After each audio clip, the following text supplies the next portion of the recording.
Somebody stop this. All right.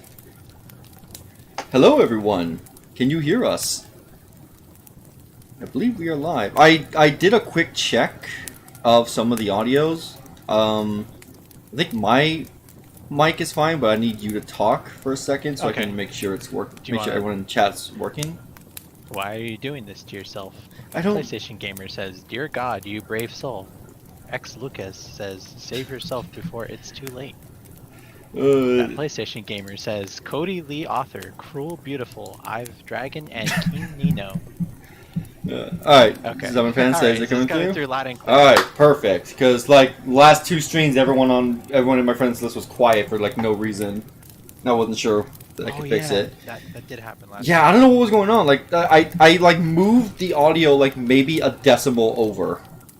Like a 0.1%. Hello, Kim Josh Un. Welcome to the stream.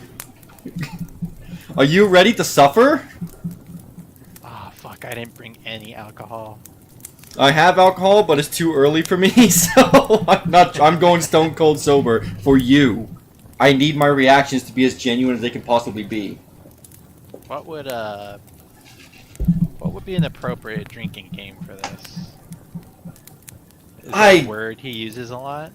I never read any of his novels. I have no idea. I have no reference level to. Okay. The best I can say is anytime he brings up an innuendo, I guess. Every time you cringe, Every time. gotta drink. You know what? Actually, no, wait. Every time I have to stop reading to take a second.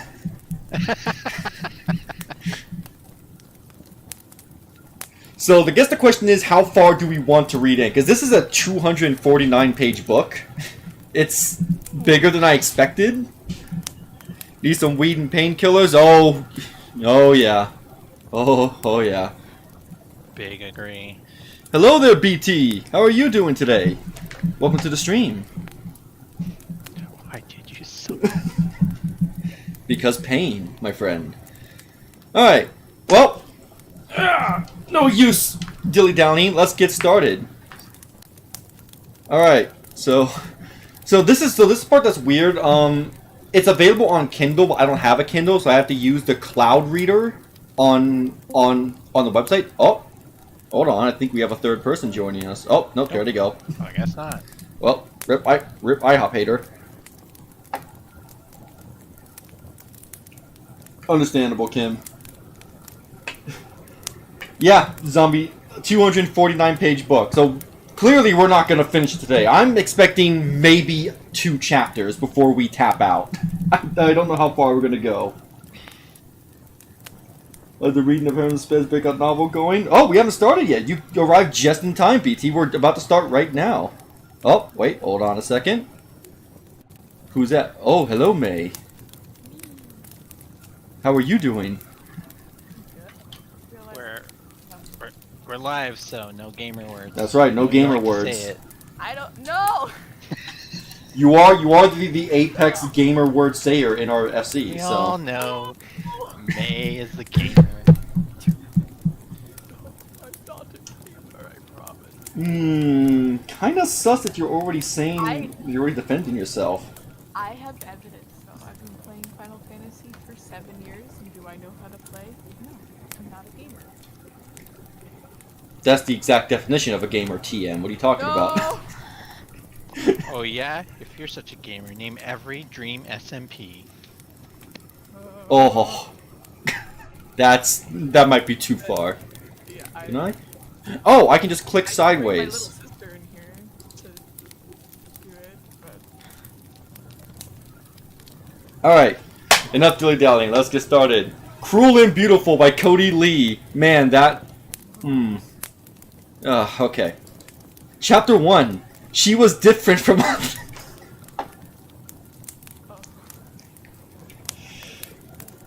Whoever just joined is kind of quiet. You didn't even start. That didn't even start. Hold on. That's May is kind of quiet, apparently. Alright, hold on. Oh, wow. Let me turn her up.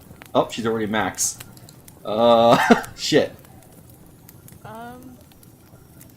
I could turn up my my mic's gain. Yeah, can you do that? And then I can adjust it for the stream.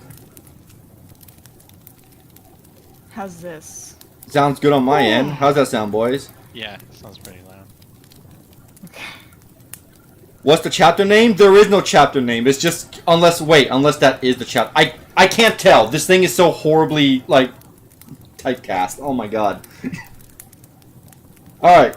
Yeah, she sounds alright. Let's, does it have more than 2 Amazon ratings? I didn't see a single Amazon rating, actually, for this book. I think I'm the first person who bought it. I mean, yeah. I mean, I hope there'll be more than 2 after this. Oh, God. Alright. Here we go. Chapter 1. She was different from other girls. She was perfect. He had been unable to think of anything else since he had first seen her. From the moment from the moment his eyes flickered over her as she passed by in the hall, he was in love. She was taller than most, but in a pleasing sort of way. Oh. What does that mean? Wow. Already. Jesus fucking Christ. Already. Alright. Her long black hair fell across her shoulders and down her back in a messy sort of style that made her look as if she had just crawled out of bed. Twilight. You could have just said she had bedhead. Her lips were a bright glossy red and her eyes had a focused sharp look about them. A mere look was all it took for his heart to start beating in his chest. He didn't know her name or anything else about her. They had no classes together, and Mike was reluctant to bring up his interest in her with his friends. Oh, we finally got the guy's name. The girl had a bit of an intimidating air about her. Plenty of guys looked her way as she passed, but no one Mike knew of had even come close to speaking with her. He decided that he would be the first. He had no idea where she would hang out before classes began. He wandered around for a bit, trying to rationalize just where she would spend her early morning hours. His mind began to wander as he entered the library. He began to fantasize about what he would say to her, and what she would do in return. He turned a corner and found her standing in between a row of books, her head bent over a particularly old novel. Mike froze, completely taken aback. He had not expected to see her like this. She did not look up, and Mike found himself taking a deep breath and stepping closer to her. Hi! Mike flinched and shirked away, making as if an interesting book had caught his eye. From the girl's other side, a bright-eyed blonde girl with glasses, shorter than his girl, stepped up to her, smiling widely. The girl looked up to her. Mike could not see her face from this angle, but the blonde girl's smile faded a little as she did. That's a good book, isn't it? The blonde girl asked. Her previous confident tone rose to a strange, nervous high pitch. I read it last year for a project, and I absolutely loved it. The black-haired girl spoke so quietly that Mike could not make out the specific words. The blonde girl nodded energetically. It is, isn't it? She asked happily. She seemed to have regained her enthusiasm. Your name is Amaris, right? The book closed with a snap. The girl's eyes widened in surprise and she took a step back. The black-haired girl, Amaris, said nothing as she turned around. Mike quickly stepped out of the way as she went billowing past, leaving the little blonde-haired girl in her wake. Well, excuse me, the girl huffed, a little annoyed, and walked off. Mike was not really paying attention. He was watching the black-haired girl step back out into the hall and out of sight. Amaris, so that was her name. It was an unusual one, that was for sure. He doubted she had been born around... Wait. He doubted she had born around... Oh my god, there's a fucking typo! Oh my god! Dude! Stopping? Chat? Does that count as That counts as stopping, because that just threw me off. That just threw me off. Dude! Fact check your work! Oh my god! I do want to note that the tall but not in an unpleasant remark reminds me of this alpha sigma male video I saw earlier. It's like all women are insecure and delusional. Oh. Sigma male grind set. Yeah, important sigma male grind set facts to keep in mind. Hello, Giselle. How do you pronounce your name? Giselle? I'm gonna call you Zell. It'll be easier. Czechoslovakia. Yeah, Heller's gotta take a shot. Shot. I don't have alcohol, so... What do you What? mean? Oh, I thought you had some. No, I said at the start I don't have it. Oh. Fake alcoholic crab. What the hell? Wow. Hey, I got $47 in the bank, leave me alone. That's enough for one alcohol. Alright, where the fuck were we? Okay. He doubted she had born around here. If nothing else, he had at least learned her name. He began to tell the story of what he had seen to his friends, although he tried to keep his interest in Amaris casual. Most had never even seen her and had no idea who he was talking about. Fuck. I may not be getting drunk, but I sure feel drunk. But those who had were reluctant to talk about her. Amaris, May? May, you're in the book! Wait, I am? Shit. No! Amaris, May murmured to herself as she stared down at her paper, tapping her pen against her bandaged head. She had come back from a trip from Japan with her boyfriend with a number of injuries that she had refused to explain. Man, this is, wow, completely accurate about May so far. I've heard the name, she frowned, but nothing positive. May was not the gossipy, he misspelled gossipy, sort. Mike knew. She looked almost uncomfortable as she began to recall some of the stories she had heard about that girl. She is very cold, May recalled. I heard that she blows people off like that all the time. She wiggled her arm awkwardly, a favorite gesture of hers. She's quite beautiful, though. I wish I had her hair. Is that true, May? Do you wish you had Amaris Yu's hair? I mean, I cut all of my hair off, so not really. Those who were able to tell him anything at all seemed to agree. She was incredibly beautiful, but strange. No one had ever spoke to her. No one knew anything about her, really. The talk about her was beginning to make his head spin. It was becoming a bit overwhelming. He was beginning to regret even asking. But despite how often he was warned about her character, despite how many stories he was told, or how many people told him the story of how she made their 57-year-old Army veteran gym teacher cry, he still found his eyes strained over to her every time she passed by. Let's be clear, gym teachers aren't people, so... She never looked his way, not ever, but he found that he didn't mind. He wasn't sure what he would do if she did. He was beginning to realize that she did not speak to anyone if she could help it. She often passed... God damn it, this fucking text shit. No, stop it. She often passed by anyone who spoke to her without a word, leaving disgruntled people in her wake. It was not just the students, she had a tendency to blow off... Wait, god damn it. It was not just students she had a tendency to blow off. Amara seemed to give her teachers the same treatment. Once a teacher had followed her into the hall to ask her about an essay she had written, and Amaris just walked right past her. The teacher, Mike eventually learned, had thought that Amaris should have entered the essay into some contest in hopes of winning a potential scholarship. She was, he was told, extremely intelligent. She was fluent in so many languages Mike could not even keep track of them all. French, Spanish, German, Russian, Japanese, Mandarin, Korean. And if the rumors were true, she spoke several others that she got absolutely no use out of. She always tended to walk around with exotic foreign novels and with alphabets that Mike and the others could not even really place, let alone read or appreciate. She did not play sports, which surprised him. Shut up, phone. Bad. She did not play sports, which surprised him. She had a great ass. She was, he was told, not at all interested in athletics. Whenever she had been forced to play something, like in a gym class, she had done fairly well for herself, despite seemingly not putting in much effort. Both the volleyball team and tennis team had approached her and asked her to try out, but she declined. She was not interested in being competitive, but she showed promise. She was, Mike heard, Jesus Christ, you're gonna keep saying it like, you're gonna keep typing it out like that? Probably the most misused potential of their girls' athletic program had seen in a long time. No one, however, seemed to have any idea as to what she did after school. She had no friends, no one knew her parents or where she lived. She just turned up in the morning, went to class, and then left. Whether she went home or somewhere else, no one could say. You mean to tell me there were no... You mean even the teachers don't know? They don't have any... I don't know, like... records of where she lives in order to send shit to the parents? Huh, that's interesting. Which was why Mike decided it was time to find out for himself. He was not following her home. Not really. Definitely not. He would never do that. That would have been weird. He was merely heading down the same way she went after school. It was true he would not normally go down this way, but he was beginning to feel as if it was about time for him to make a real move. She was downright unapproachable during school. Perhaps she would be a little bit more relaxed outside of it. To this day, he had never even seen her smile. She did not turn around as she walked down the sidewalk, her long black hair flowing behind her in the wind. Mike stared at it, completely entranced. He had never seen such beautiful black hair in all his life. It was a bright, warm, sunny day. Mike was feeling pretty positive about the way things were looking so far. How? You've done nothing so far! She stopped at a street crossing and stared into the light at the other end. A small, glowing stoplight was on the other end. Perfect. Congratulations, Cody Lee, or Harmon Smith. You just described the crosswalk. Perfect.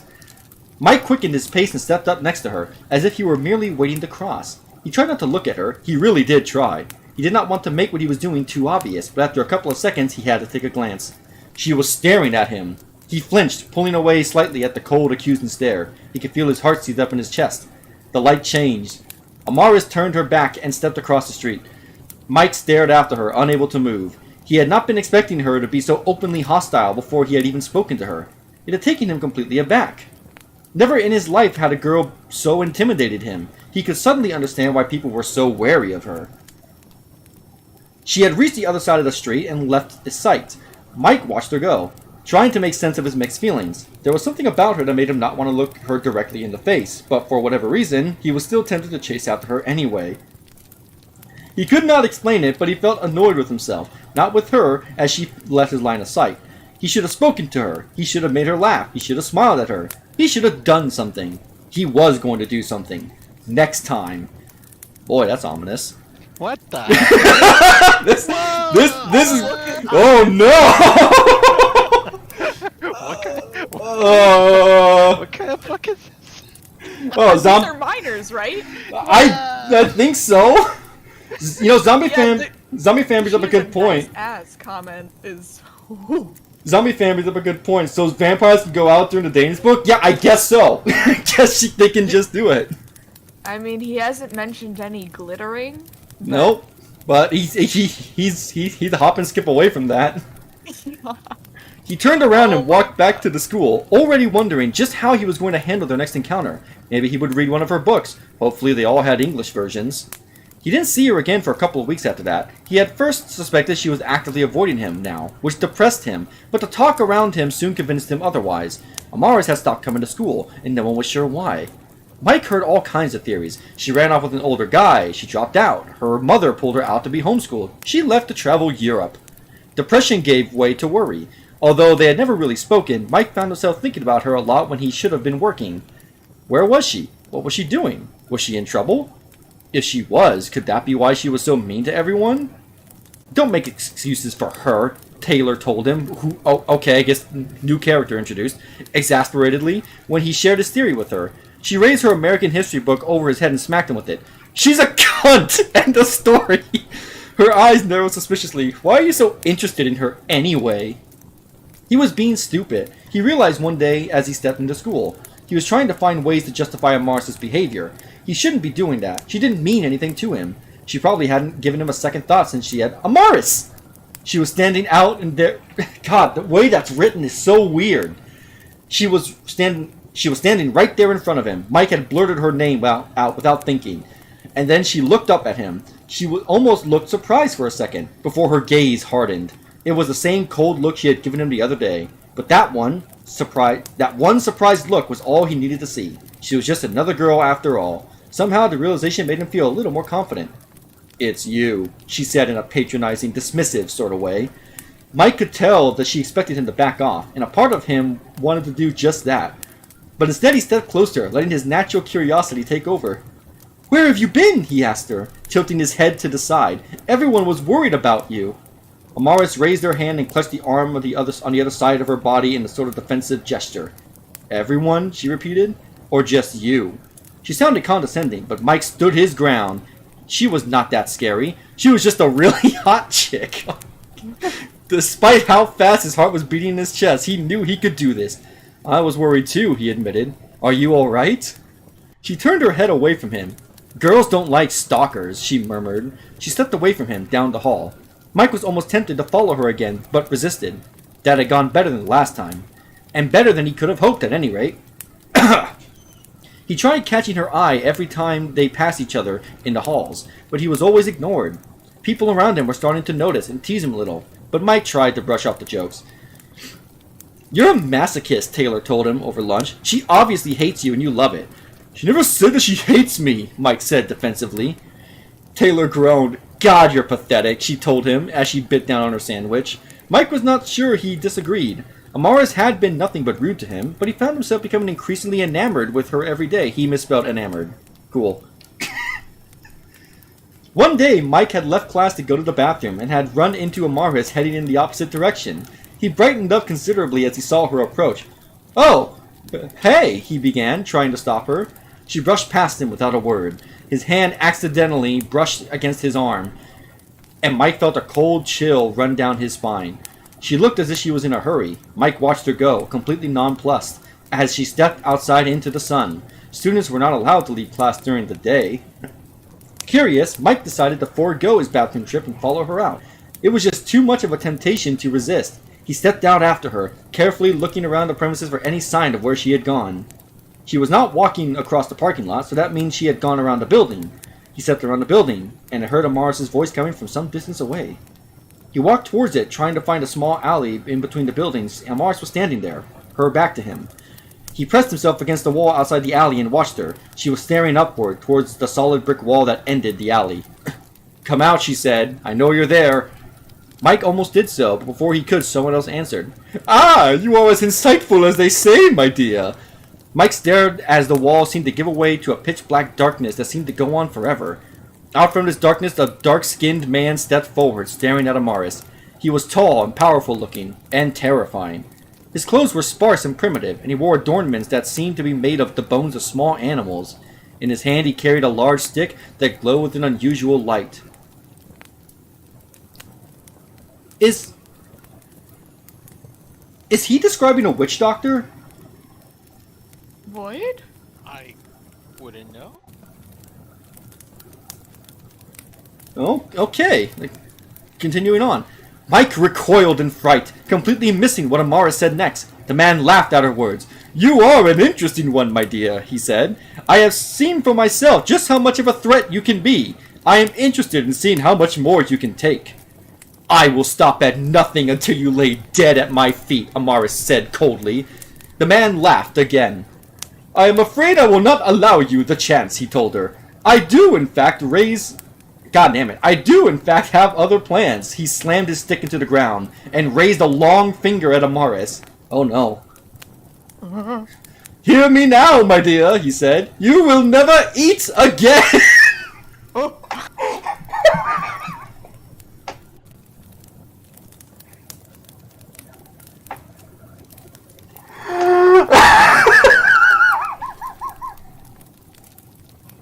That's where you went with this?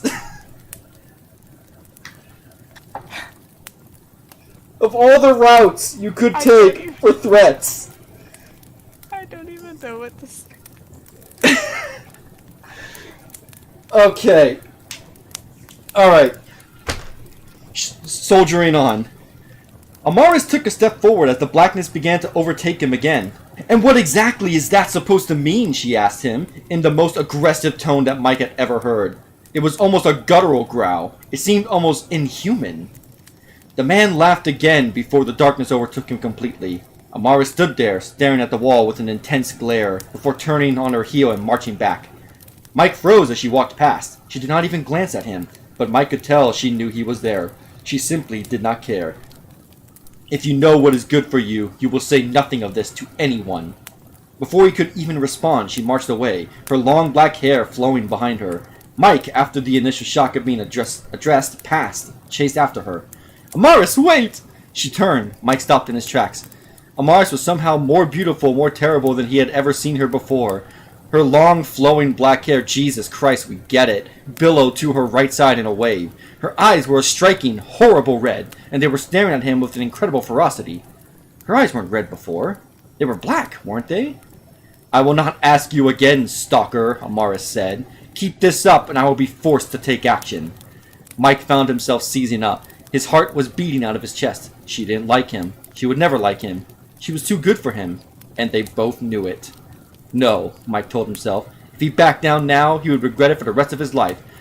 When would have ever seen a woman like Amaris Yu again? Another typo. Cool. 3 pages in, another typo. Alright. When would have ever seen a woman like Amaris Yu again, let alone talk to one face to face? It was now or never. Mike stepped forward. He could not let her intimidate him. He wouldn't. "Action?" he asked, trying to keep his voice coy. "A kiss?" Damn, dude!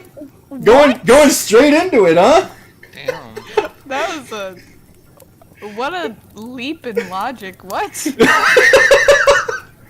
What the fuck was he Also, doing? Wait, she was gonna trust him not to say anything from like to begin with. Like she was just gonna walk away and trust him. Yeah, What the fuck was he doing? That's a very good question. He had no idea. Amaris glowered at him hatefully before brushing her hair back with her hand. Her eyes were once more her usual beautiful black. I have underestimated you, stalker, Amaris said. I often forget just how stupid your kind can be. He took another step forward, smiling hopeful at her. You like stupid? She turned away. No. And she was off. Mike's heart fell in his chest. What had come over him? That was not like him at all. He had not been intimidated by her this time. He had forced himself to approach her again, but he ended up making himself look like an idiot. Why? He had only just realized now that she was gone, that he had never gotten a proper answer out of her. Just who was that man, and just what did he have to do with Amaris? Amaris could not focus. She had been too worried for the past several weeks. Once again, it seemed as if they had managed to track her down to this town in the middle of nowhere. Once again, they had managed to find her, even in this place. Once again, she would have to flee and find somewhere else. But how? When? And where? She could not stay here for much longer, that was for certain. She could not keep up the facade for much longer. Plenty of people were already asking too many questions about her background, where she lived and who her parents were, among a number of other things. But she still was not ready to go back and challenge them head on. Them? She had still not recovered her powers from the last attempt. She touched her stomach and twitched with pain. At her current rate of recovery, she would not be fully healed for another several years. She did not have the confidence to take them on again for real until she was at full strength, but she was finding it increasingly impossible to focus on her health while maintaining a low profile. For every step she took in recovering her vitality, another battle forced her 2 steps back. Oh yeah, by the way, we switched characters just now, so Yeah. cool. Yeah. It just happened. In the same chapter too. This isn't the start of the second chapter. This is still chapter 1. And there's no like break or anything, or Nope, symbols or anything. Nope.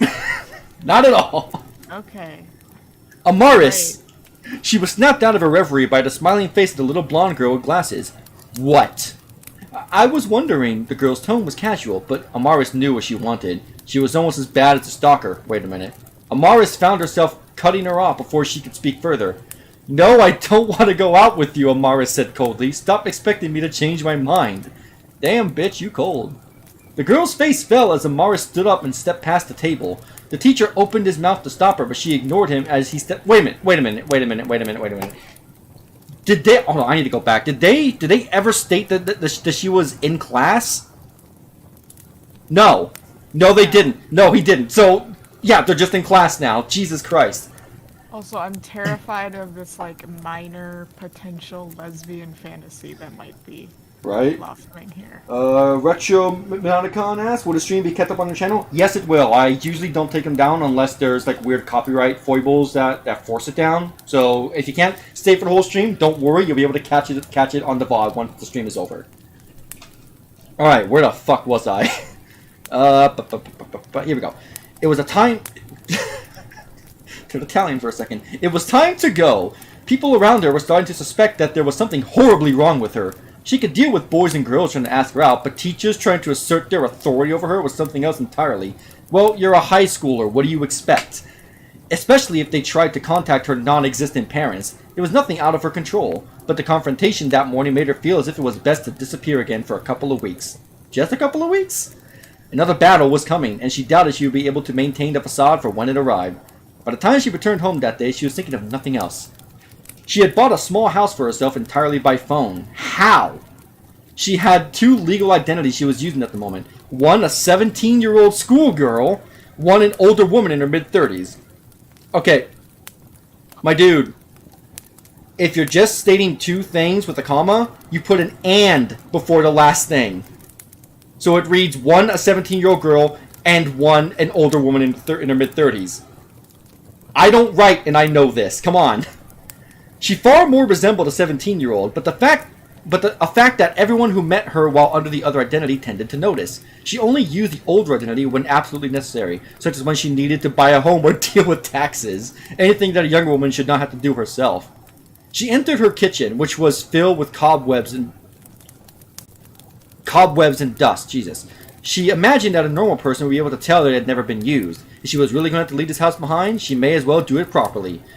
She got out a rag and some spray and began cleaning the place. She was naturally a tidy, organized person. It was not long until the cobwebs gave way to a bright, shiny kitchen. Okay, if she was naturally tidy and organized, cobwebs and dust wouldn't be there to begin with. Regardless of if she used it or not. No, I think what the author is trying to imply here is that the character has gone through a lot recently to the point that their natural personality has been overclouded by stress and emotional turmoil. Oh. This is actually deep, is what you're saying. Totally. Alright. Fuck, I almost read the same fucking one again. She really did prefer the cobwebs. Oh, of course. But something about standing over an impeccably clean, bright kitchen made her feel accomplished. Perhaps it was because she did not clean often, but she often found herself enjoying it. Okay, right there! She's not a tidy person! And wait, they immediately contradict that by saying she liked the cobwebs. Exact! Oh my god! Harmon Smith, for the love of God! For that deep fucking... Yeah, there it goes. I'm 13 and this is retarded. Oh my fucking god. Really like how May almost saved it, but it was like the next one. Literally the next line. There's no saving this. Oh my god, how long is this chapter? This feels like chapter 2, but it's still titled as chapter 1. What the hell? What? How long are the chapters? It's only 200 something pages. I have no idea. Okay, where the fuck was I? Here we go. If she did have to leave the house in a hurry, at least she would be able to sell it without arousing too much suspicion about what exactly she had been doing with it.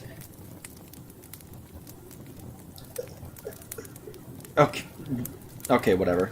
She stepped into her living room and sat down on her favorite chair. A book was laying on the coffee table next to it, but Amaris did not pick it up right away. Once again, her mind was on the enemy and what he had said to her. I'm never going to eat again, she repeated? What the fuck does that mean? That's a good question. She shook her head, hanging around those brats at school had really done a number on her vocabulary. She could not wait to leave this place. She waved her hand and the curtains blocking the sunlight outside slid open, filling the dark room with light. So, yeah, I guess in his universe, vampires just aren't averse to sunlight. It's convenient that way. Yeah, I guess it is. She stared out the window, half expecting to see some sign of the enemy again. He surely knew where she lived by now. How? She imagined he had tried to rattle her by threatening her in person. It would have scared most people out of their wits. She was not most people. Yeah, I think we got that. A knock came at her door.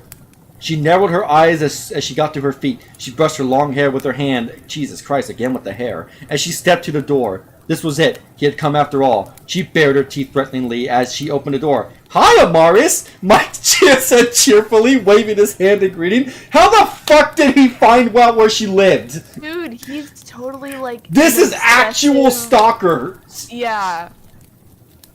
This isn't like a cutesy, like, oh, I really like this girl, but she obviously hates me, but not really, doesn't really hate me, definitely not. Oh my god. Lucas asks, along with the book, it is 249 pages, believe it or not. Oh my god. I mean, if he keeps dragging it out like this, I can see why. I'm half tempted to just start reading Mike's lines in like a fucking cartoony voice, just because like this whole situation is cartoony as shit. Like, how the fuck did he find out where she lived? Alright. What the fuck was he doing here? Cursing to herself. She forced her expression to a neutral one and she slowly opened the door again. He was still standing there, smiling that stupid grin. Who had told him where she had lived, and why was he not going away? He had followed her home, hadn't he? Aggravated, she immediately ripped the door back open and glared at him. Once again, he did not seem particularly imitated by her glare. In fact, he looked rather happy to see her. That only made her angrier. He was one of those people. Ugh! The more openly hostile she became, the more desensitized he became. He had been following her around so much lately that he had gotten used to her dark glares and cold words. What do you want? Amaris asked, already suspecting that she may have to resort to violence. I wanted to ask if you wanted to see a movie. She slammed the door in his face again. What an idiot. She had stepped away from the door when another knock came. She opened it again. You didn't say no. No. Okay, so that page stopped in a way that chapters usually stop, you know, where like the last like fourth of the page is blank. We're still in the first chapter. What? This dude doesn't understand when to end chapters. She shut it, this time much more gently, then head back to her book. He was annoying, far more so than most people who took a shine to her. If he kept this up, he would follow her around the country. The last thing she needed was some thirsty kid following her to her next destination. Perhaps next time she would go to Mexico. She touched her wound again, wincing. Going to Mexico would bring its own host of problems. She had plenty of enemies there as well, ones who would not take to her presence kindly, like ICE. It would not do to blindly wander into a situation worse than the one she was currently in. No, she would deal with this new enemy, and the boy too if she had to, but she could not leave the States. Not yet. Not until she was ready. Okay. The brides of Dracula would someday fall at her feet, and she would take her throne. Okay, we finally got the name of the antagonist. It's only been 12 fucking pages. School was exceptionally dull. The main reason she attended was to keep up appearances. It was not altogether difficult, or it shouldn't have been. Her looks got her a lot of attention from all sorts of people, and that bothered her to her core. She had never been a social person. Even before, she had realized she was different than most people, and as she aged, she found herself growing increasingly impatient with the inane problems of everyone around her. Okay, so, already I have a couple questions. If she knows she draws so much attention to herself, simply by the way she looks, why would she even attempt to go to school? Yeah, just be a hermit. Just be a hermit. Just, like, there's plenty of woods and deserts out here in the Midwest that you can use. Like, why do you have to attend school? For plot convenience, because she's like Damn. presumably immortal, and so it's just like Twilight, I guess. Like, why is an immortal going to high school? God, it's so fucking dumb. Wow, Amaris, is that a first edition? Amaris shifted in her seat, bored, as the blonde girl from yesterday leaned in over her, eyes shining. She was staring at the book on her desk, enraptured. That has to be over 100 years old. 150, Amaris corrected her, rolling her eyes. She had several in her collection. The eyes bugged out.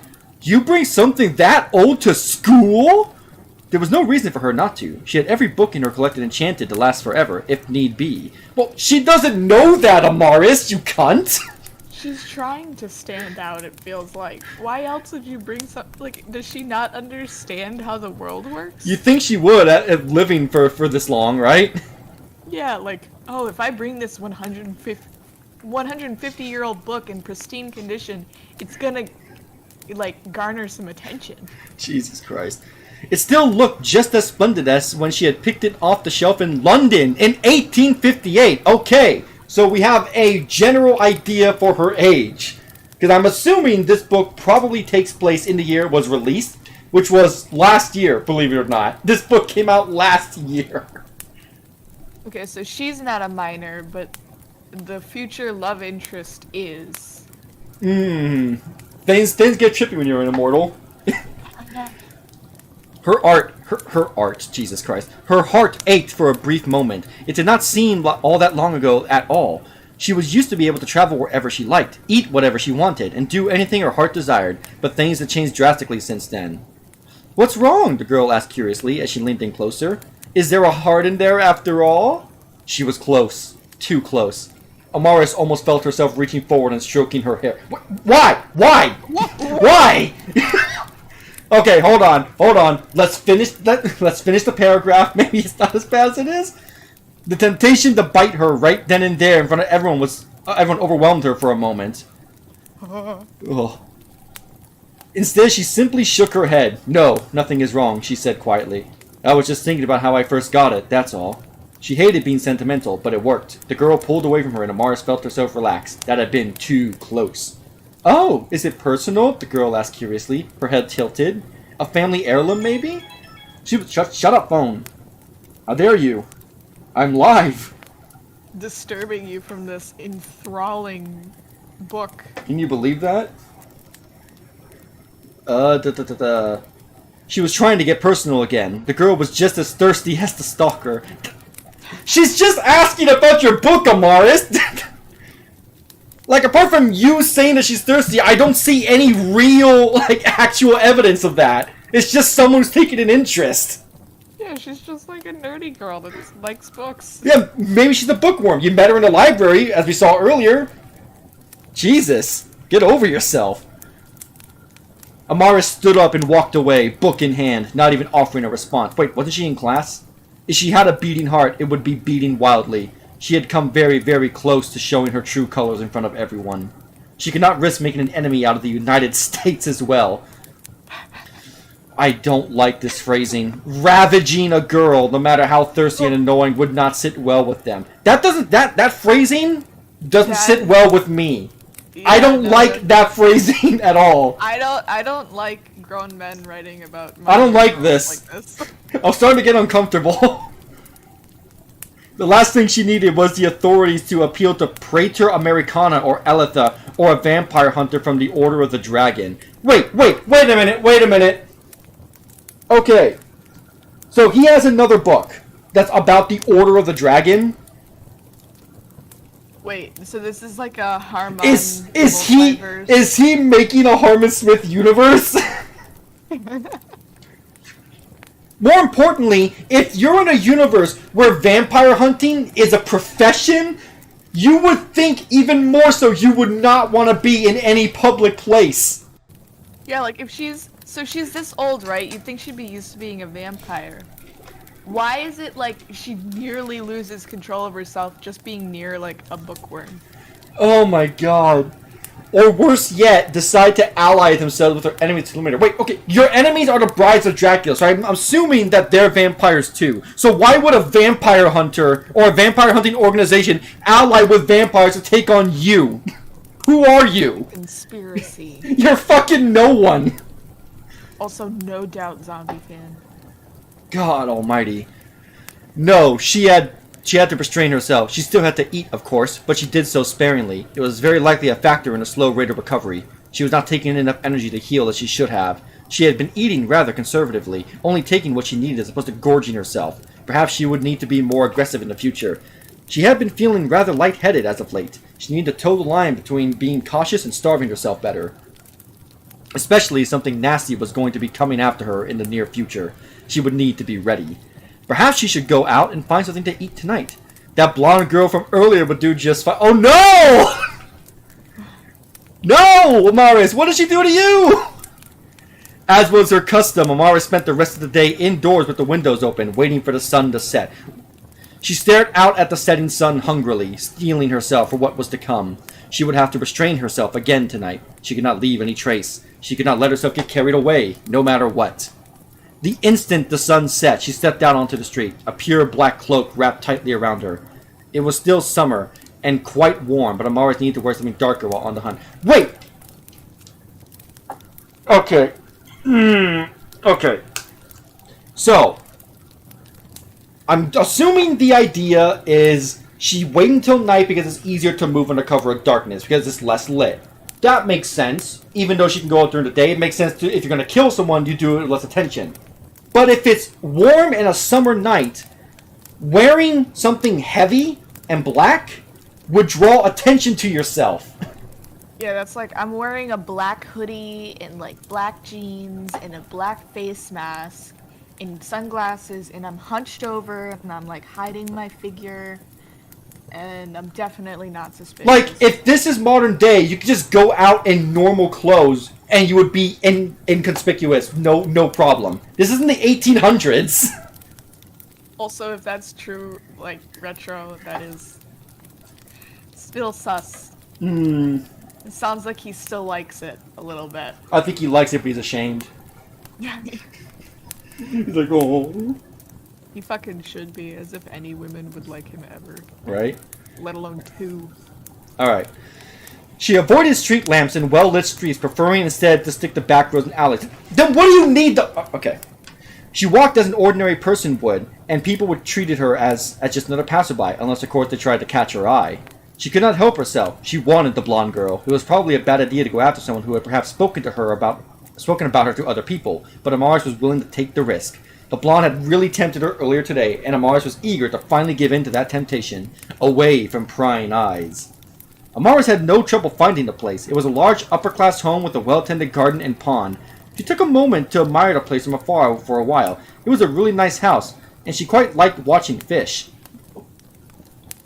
Huh? Yeah, that was cool. Also, okay, so now we established that the girl probably belongs to a wealthy family. You don't think they're gonna notice when their daughter is gone? Yeah, I'd choose a better target. Wouldn't you choose a better target? Dude, for a 200-year-old vampire, she's surprisingly fucking retarded. Yeah, it has to be this specific young blonde girl that has apparently flirted with her at school. Oh my god. Armin, Jesus. What's it called? I'm actually writing a story myself. I'm not sure about what medium to go for. Just make it a book or go all the way and make a webcomic so I can draw it decently. I don't really have any advice. I'm not a writer myself. All I can really say is try to go for what you think is best for the story that you want to tell. Yeah. And probably one of the most important things, redraft. Because I guarantee you, Harmon Smith here didn't redraft. I guarantee this is the first draft. You can just tell. It just jumps off the page. Oh, God. Okay. Eventually, she made her way up to the door and raised her hand and hit the door. You're hitting the doorbell? What? What are you doing? She stood in place, her cloak wrapped tightly around her as she waited for someone to answer. Hi, Al-Qaeda here to say hello. Nothing suspicious here. Ugh, who is it? A voice from the other side grumbled. The door opened. A disheveled-looking blonde girl blinked up at her before giving a start. Ah, hello, Isabel. Oh, we finally got the blonde girl's name. Amara said coolly. May I come in? Isabel shot a look behind her, as if hardly daring to believe it, and then turned back around to face her again. She looked surprised but pleased. You! How did you know where I lived? She asked, as she beckoned her inside. Amara stepped past the threshold, staring straight at her. Isabel flushed, turning her head away. Okay, so vampires in this universe aren't affected by sunlight, but they need to be invited to come in. Yeah, this is interesting. Also, technically, if depending on the rules, usually a person has to physically say, yes, you may come in for a vampire to enter. Yeah. Oh my god. You invited me over and gave me the address once. Isabel's expression faltered. What? She stared blankly. No, I don't think so. She looks troubled. I would remember doing something like that. Perhaps there was another girl living here, Amaris told her. An identical twin sister, maybe? Isabel laughed in that awkward, taken aback sort of way. Amaris, calm, cool. Amaris had just told a joke. I think I would have noticed a twin. God, that was fucking cringe. I think I would have noticed a twin by now, Isabel said. Would you like to sit down? She led her into a large sitting room with a large TV and game system. Isabel, it seemed, had been in the middle of playing something when she arrived. Isabel offered her a couch and she accepted. Isabel stood for a moment as it turned to say, Okay, this is another thing. In one sentence, if you establish what character you're talking about, the next one, you don't need to use their name again. You could go, Isabel offered her a couch and she accepted. She stood for a moment as if trying to decide what to do next before electing to sit next to her. You don't need to say the name again. Please, take one writing class if you're so interested in writing. For the love of God, man. I spent $8.99 for this, and I already want my money back. Yeah. Can you get a refund? That's a good question.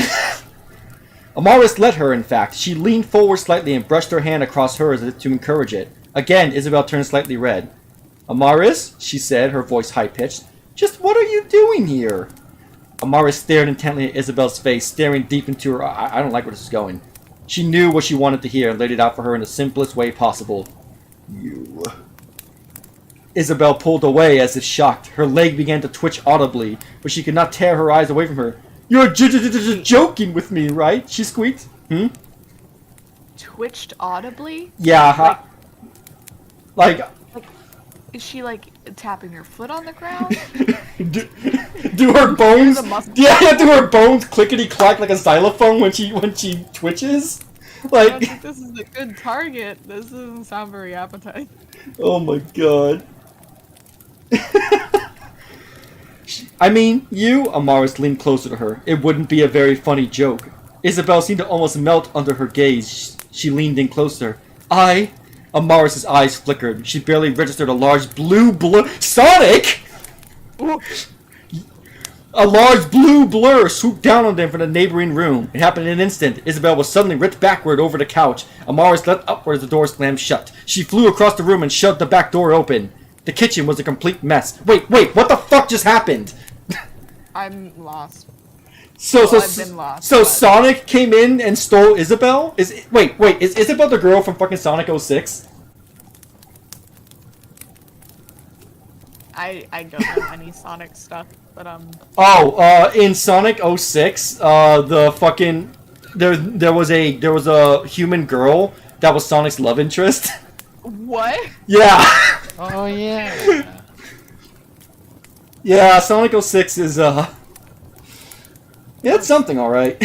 Sketch, we're at a great place for you to be coming back right now. All right. The blue, yeah, Sonic just showed up as Amaris was about to sexually assault a teenager. So Wait, what?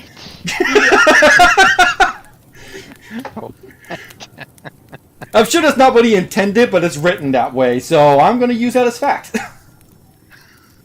The kitchen was a complete mess. All sorts of boxes and vegetables lay across the place in a way that would not be out of place in a pigsty. But it was not those that caught Amaris' attention. Standing there in the middle of the kitchen stood a creature that she could not identify. Its legs and body were strangely humanoid, but its entire head seemed to resemble that of a great white shark. Yo! Huh? Fucking King Shark is in this? Yo, Shark Boy! Its dorsal fin stuck out behind it in a threatening arc. So it's hunched over? Its large, powerful grip was wrapped around a terrified-looking Isabel. "Speak!" Amaris commanded as she stepped into the room. Her cloak billowed behind her with a magical energy. What? Stop using billowed! Stop using that word! God! Who are you? The shark man showed his teeth. Amaris knew better than to think of it as a smile. "Ah, the lovely Amaris you," he rasped. "We meet at last." Wait. I thought the antagonists were the Brides of Dracula, so why is there a shark man all of a sudden? Well, obviously he's Well, one if of it's the dastardly henchmen. So I don't want to argue for Harmon at all, but a lot of vampire books, culture, etc. involves the Sealy court, so it might be a fae. Really? Oh yeah. Do you think do you think he's smart enough to have that included, or do you just want a shark I'm man? not arguing for Harmon. Yeah, no. I want to hope that he wouldn't know that as a Sealy Court fan. Also, just a reminder, we're still in chapter 1. It's page 16. God damn it! I thought I avoided it. Fuck! I left so I Nope. could like avoid the first chapter. No, I I'm mean, I kidding, think went it's just to gonna make get sure. worse. Oh god. Yeah, I gotta eat something. Oh my god. Yeah. Oh my god. Oh my god. I'm sorry. I just glanced at the next. I just glanced at the next fucking paragraph by accident and saw the name, and I'm super excited to get to it. So let's go. Okay.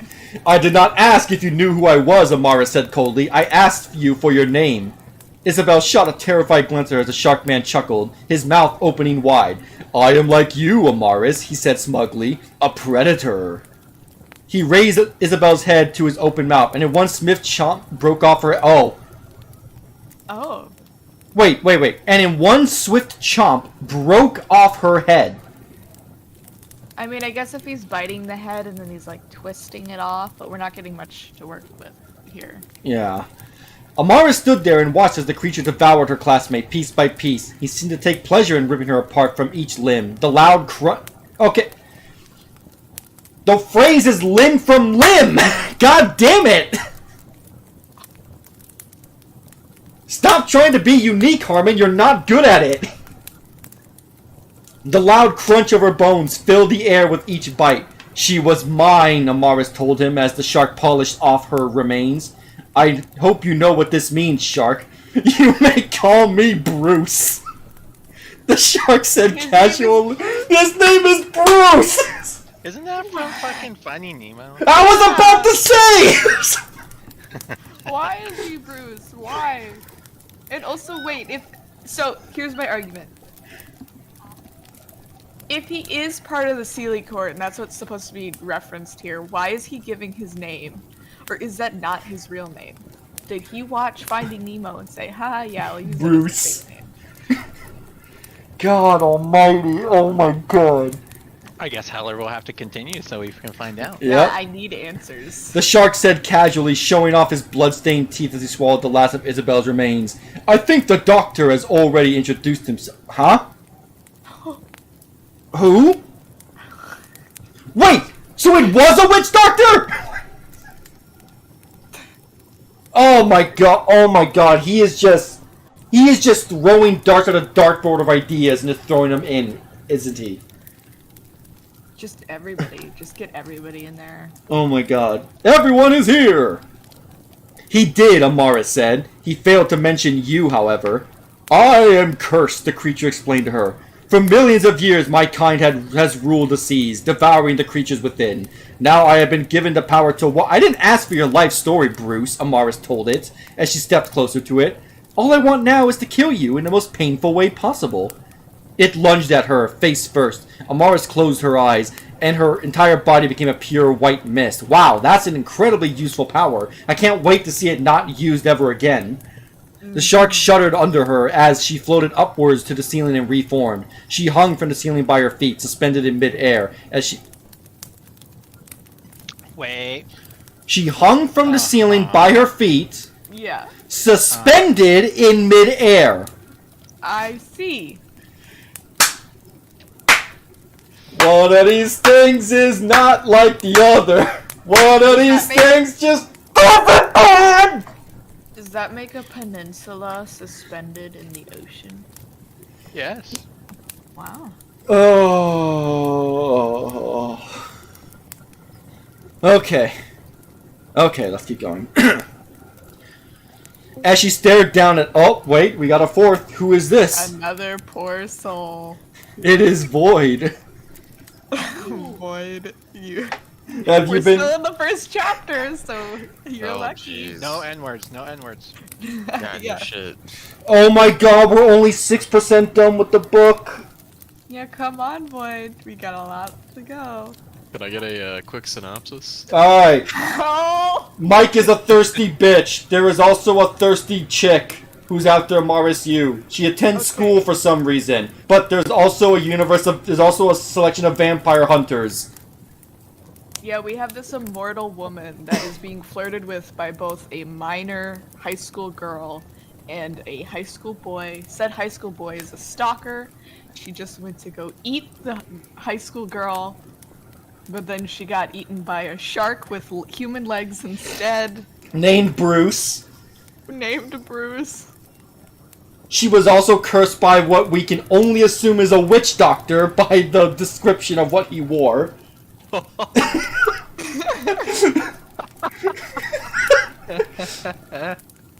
There's so much to unpack, but at the same time, there's like nothing. It's been so drawn out. We're in the middle of this epic battle between Amaris Yu and Bruce from Finding Nemo. So wait, is Amara supposed to be Japanese? Is that I what I'm don't getting? know. They haven't even said.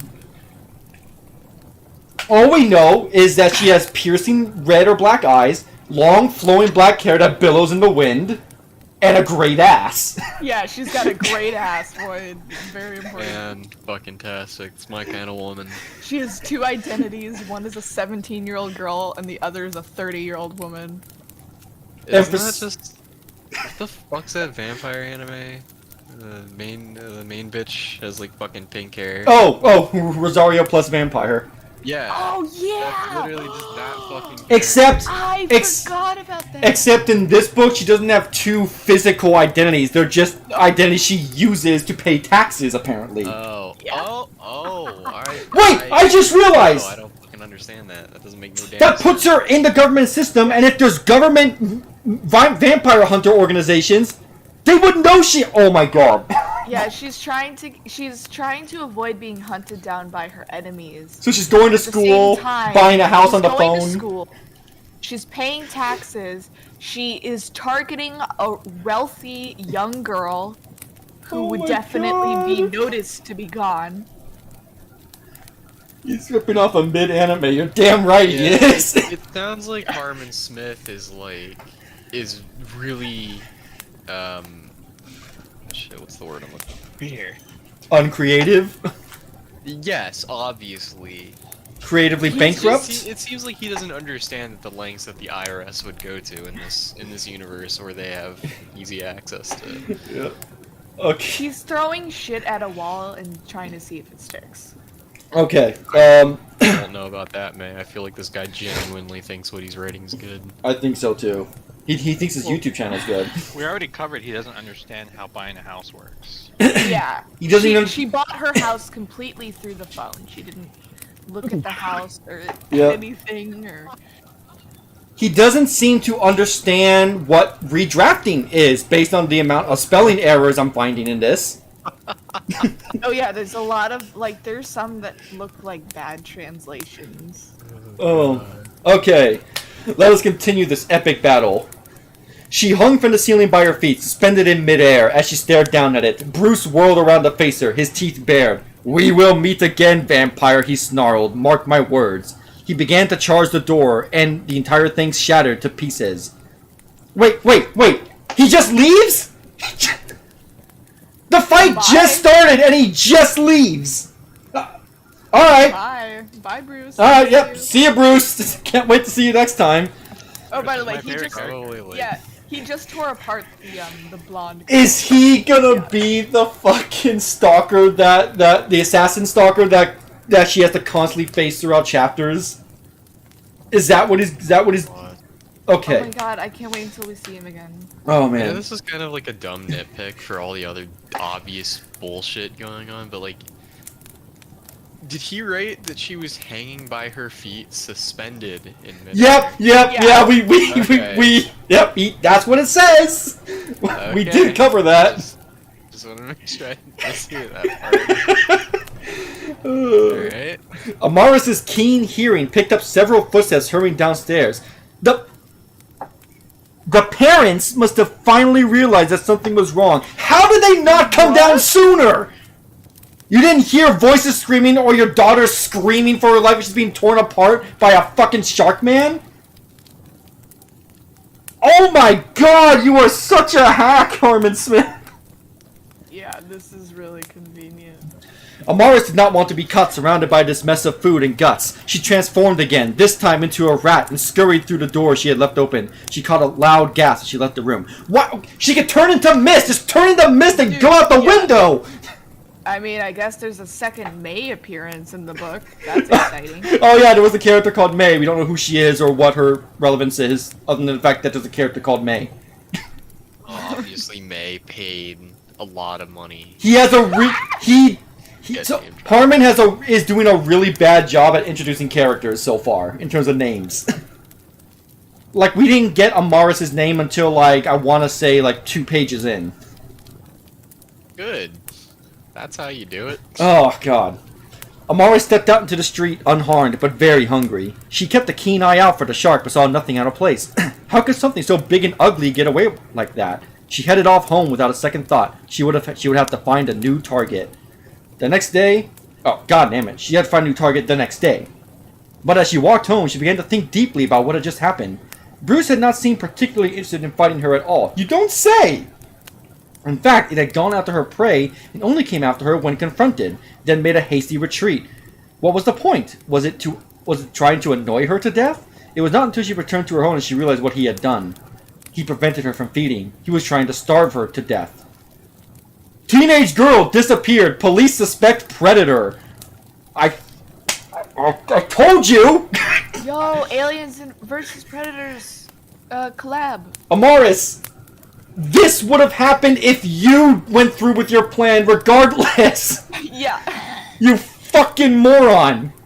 She clutched the newspaper in her hand tightly, her eyes fixated on the picture of that girl, Isabel. So that was their game. They were starting to play dirty. If the United States began to suspect that a supernatural being that preyed on humans was running up...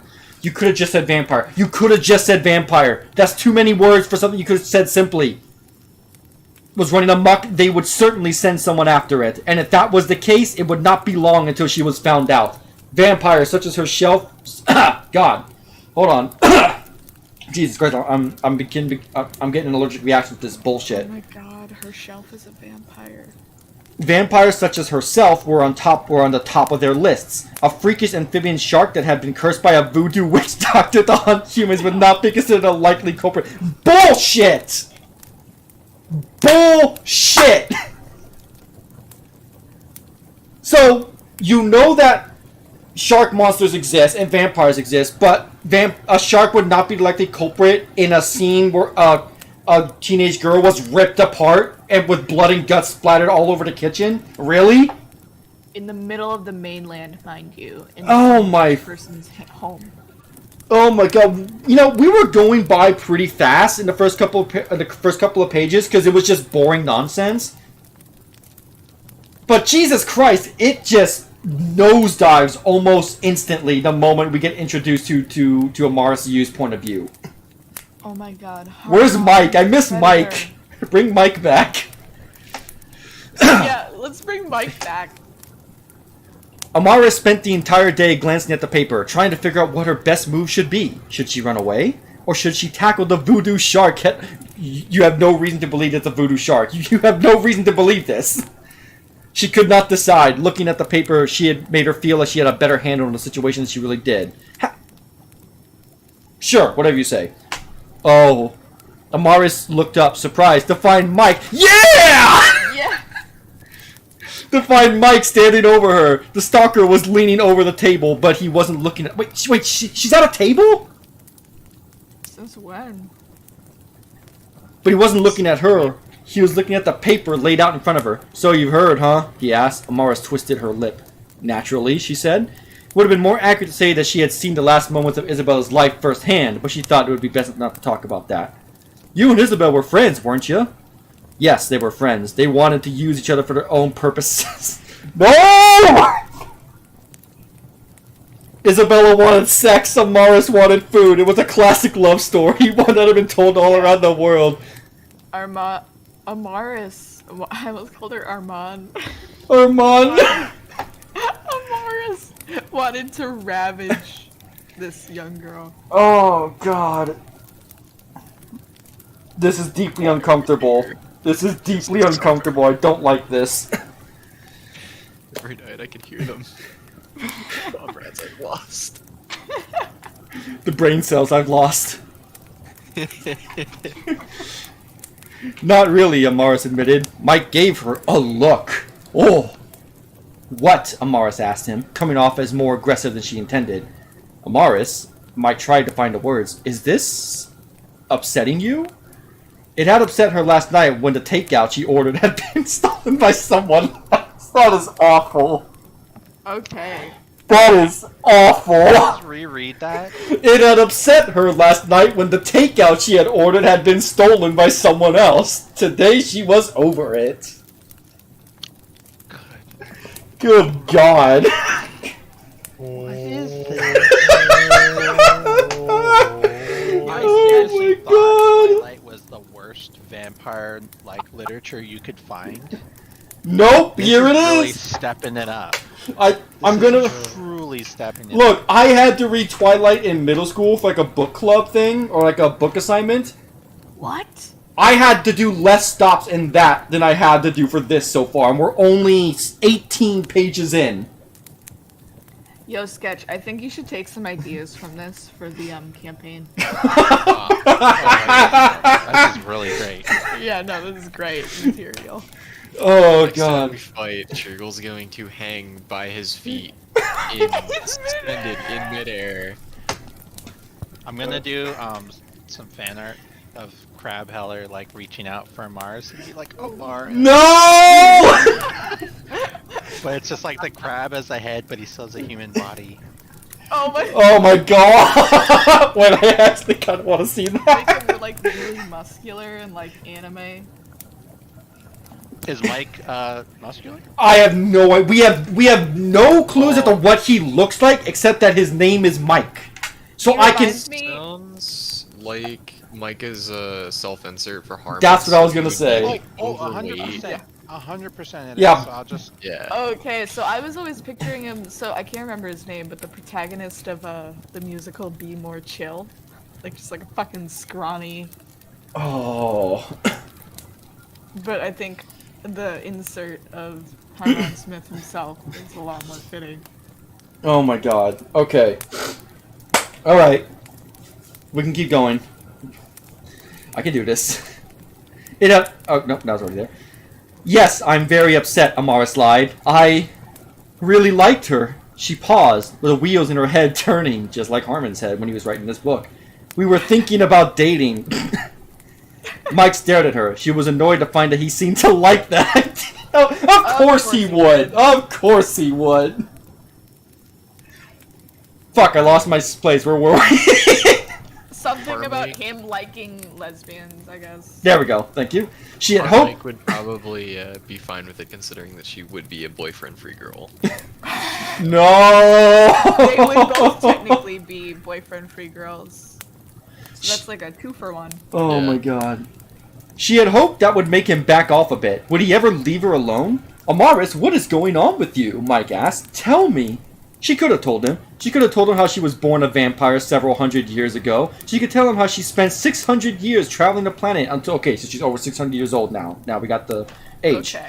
Until Lord Dracula was killed in 1890, which led to a long, bitter struggle over who would take over as lord of his region.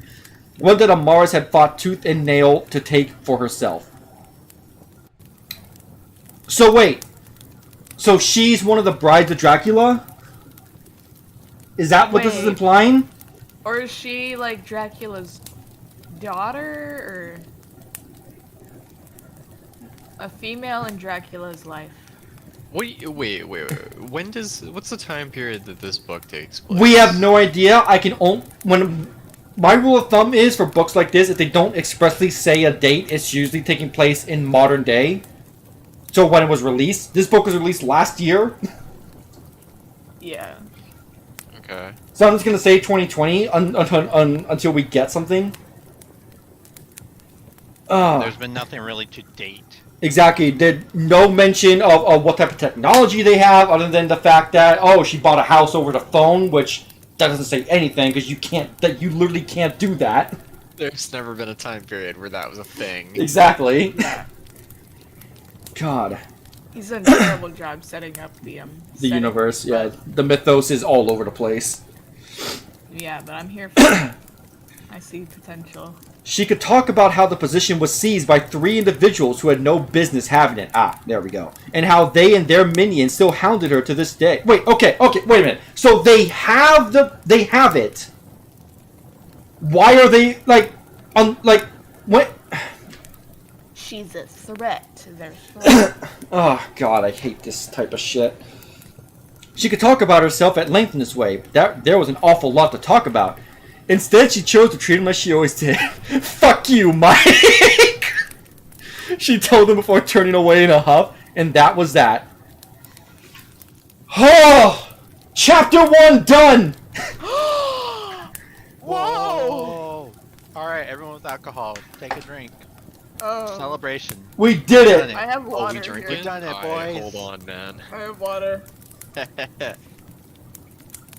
You know, Retro, you say that about him living in a basement or apartment complex. In his old videos, he used to take videos, not in front of his couch, but in what looked like a fucking boiler room. Here, wait, I'm gonna be right back. I'm gonna get something real quick. So you're not that far off. Okay. So before we start chapter 2, let's take a little break, say hello to the chat. How are you guys doing? What are your thoughts on this masterpiece so far? Because, this is... Oh my god, this is... You know what sucks? I like vampire literature, and even like bad ones can still have like some charm. This one's just so empty. It's devoid of like- charm. It's like a slice of bread. It's just, there's nothing there. God. I am just... Like, that's where you just, like, you could have ended the chapter right before we switched to Amaris' point of view. And then that, from this, could have been chapter 2. Like, he doesn't understand when the chapter should end. Alright, I'm Yeah, back. his pacing's off. So, writing's not just as easy as, like, fucking putting words on fucking sheet, as you can tell. He needs to... There's a lot that needs to be worked on for him. Yeah, I think a basic writing class, a creative writing class, would help. Or even someone just looking over his work. Like, that alone, because... An editor? Yeah. Yeah, he needs an editor. Not even an editor, just friends just saying, hey, tell me what you think of this. Because, like, look, I've written some stuff. I never published it because it's awful. My first stuff I've written is dog shit. And I think I can recognize that enough. But I guarantee you, even as we're reading this, if he finds this stream and sees us tearing this book to shreds, he'll still believe that it's good. I just don't think he could, like, he needs somebody to at least bounce off ideas from, but I don't think he could handle anything but a yes man nodding back to him. Exactly. God, like, it is just... And I can't wait to see where this goes, honestly. Let me see. This book makes you want to rewrite it or burn my Kindle, watch Gary Oldman, Dracula, please my eyes and ears of the horrors I just witnessed. Yeah, I can agree with that. Alright, boys, alcohol's been acquired. Oh, I have root beer, so fake alcohol. close enough. Not even. Yeah. It looks like it. I had Dr. Pepper. Very good. Am I the only one Yeah. fucking drinking for this? 23 authentic. Hell, I don't have any alcohol. I'm out. Heller doesn't I don't have any money for alcohol. Yeah. Oh, okay, I'll drink for Hello, Sendo. Yeah, Void, I want you to get fucking... Let's be wasted, honest, everyone in Void. here. Void, let's be honest though. You're probably gonna be able to endure this easily because you're drinking. We have to endure this sober, Yeah. which means we have to actually analyze what's being said and what's being written and decipher what the fuck he's trying to say. Oh, yeah, I'll hi, do a shot Bears per and chapter Sendo. so I don't get too fucked up. I mean, I think I need, like, I want to laugh at you being drunk, so... This motherfucker wrote 5,237 words of just dog shit. Like, Hey, where'd you end up finding it to read, by the way? I had to buy it. No one was pirating it. He spent 8... Well, you can pirate it now, except not really. Rap. Leia, I spent $8.99 on this for this specific stream. Jesus Christ. I don't doubt that for a second, Zombie Fan. I think everyone in the chat and in this call is a better writer than Harmon Smith. That's probably the only copy of that shit he sold too. He's probably like, "Ah, Dude, there are no Amazon reviews for it. So I think I might be the first one. Enjoy that $8.99, Armin. is the first customer. How poetic. His fans tried doxing you once, Retro? Wow. What a cunt. I'm surprised he even has fans. Apparently, dude, That's the most surprising part of that dude, sentence. on the videos that I've covered, specifically the Blizzard one, he has a lot of positive reinforcement in those comments. It is, Really? kind of unnerving. The Blizzard one of all? yeah. That's really surprising. Honestly, I'm more surprised that his fans were even like possibly able to try to dox you, considering most of them don't have computers. Apparently they used the wrong address, so I guess they weren't successful. Yeah, had to do it through fucking PS4's in-app browser. Retro, send me a DM on Twitter so I have a link to you open so I can do that after the stream. I will definitely do that. Give it a year before it gets a Netflix adaptation. Okay, now the real talk. If this somehow, in some inconceivable way, gets a Netflix adaptation, will the adaptation be better or worse? I think you Better. can only go up from here. You'd think so, right? Likely be a human writing it. Yeah, like, there would be multiple people at least. Okay, that phrasing about clinging to the ceiling with her Feetball spinning there. Let's just take that out. That makes no sense. This Mike guy's name is... I want her to be, like, levitating upside down. Alright, thank you, Retro. I'll keep an eye out for that. You know, Harmon Smith is right with a quartering? I'm not surprised. I'm not surprised at all. Wait, like the execution method? Oh, no. The quartering is a controversial YouTuber, to say the least. Oh, okay. He's one of those anti-SJW channels that goes way too far into those, where like every little thing is an SJW thing. It's like, okay, dude, we get it. I remember back early in his career, like, he had some decent points, and then he just started fucking spiraling.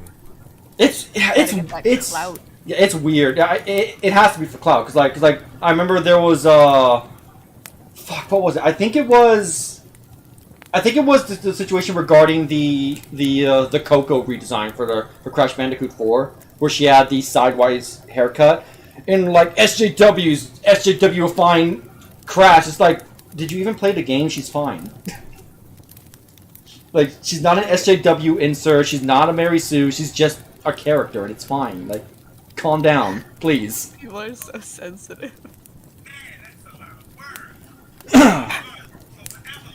The fuck is that? Huh. Okay. Oh my god. Are y'all ready for Chapter 2, Electric Boogaloo? Yes, sir. I'm Okay. more ready than I'll ever be. So I'm starting to think that these words at the start underneath are the chapter titles. So hold on, let me go back really quickly. So because looking at Chapter 2 kind of helped give that feeling. So hold on a second. Oh my god, it loads so slow. Okay, yeah. So the Chapter 1 was called She Was Different from the Other Girls. So, but it's in the same font and size as the rest of the text, so I didn't know that was the chapter name. So very good, Harmon. It was Tana. They literally just made her look more unique. And honestly, her gameplay was really good. I actually really liked playing as her in 4. She had a lot of cool shit to do. Like, she's still thick if you want to, like... Yeah, exactly. She's still thick. Who cares? Like, come on, y'all. She's just more memorable. Oh shit! I passed. I clicked past Chapter 2 because there's nothing to differentiate the chapters. Okay, here we go. Chapter 2. Have you seen Amaris lately? Taylor lowered her newspaper to give Mike a look. We still don't know who Taylor is, other than she's a friend of Mike, by the way. Dude, let her go. She's trouble. The two were sitting around a small round table at the library. Mike eyed Taylor with clear annoyance. She isn't that bad. Really? She said, fuck you, Mike, the last time you saw her. Well, to be fair, she's a woman, so... Oh... They are often flippant with their emotions. And bleed everywhere. Boy, did you write this book? You remember when I... I should do a rewrite of it. Dude, the Sigma grind set, remember? Like, a tall woman is obviously... Oh, yeah! Boy, I forgot! You missed it! He said, one of the other things he described Amaris as was, she was tall, but in a pleasing way. Yeah. What does that mean? We don't know! But I brought up an Alpha Sigma Beta video that I had seen about, like, how Sigma males seed women. And it is obviously tall women are more insecure and delusional. God, it's so bad. It's so Not even a fucking good Sigma bad. one, though. It's like, that's all women. Boy, no! Okay. You really are a masochist, Taylor sniffed as she flipped the page. She probably OD'd in some motel somewhere, and her pimp is beating the guy who gave her the drugs with the hammer. Jesus Christ, Taylor. That's pretty far. She isn't a prostitute, Mike insisted, but there was something weird going on. He had explained to all his friends what he had seen the other day. No one was particularly surprised that Amaris was involved with something shady, but no one seemed to care as much as Mike did. Most seemed content to leave Amaris to her fate, whatever that may be. Whether to drugs or demons, losing Amaris would not be a big deal to most around her. Mike felt differently, however. The past 2 weeks he had seen another long Amaris absence, and Mike was beginning to be seriously worried.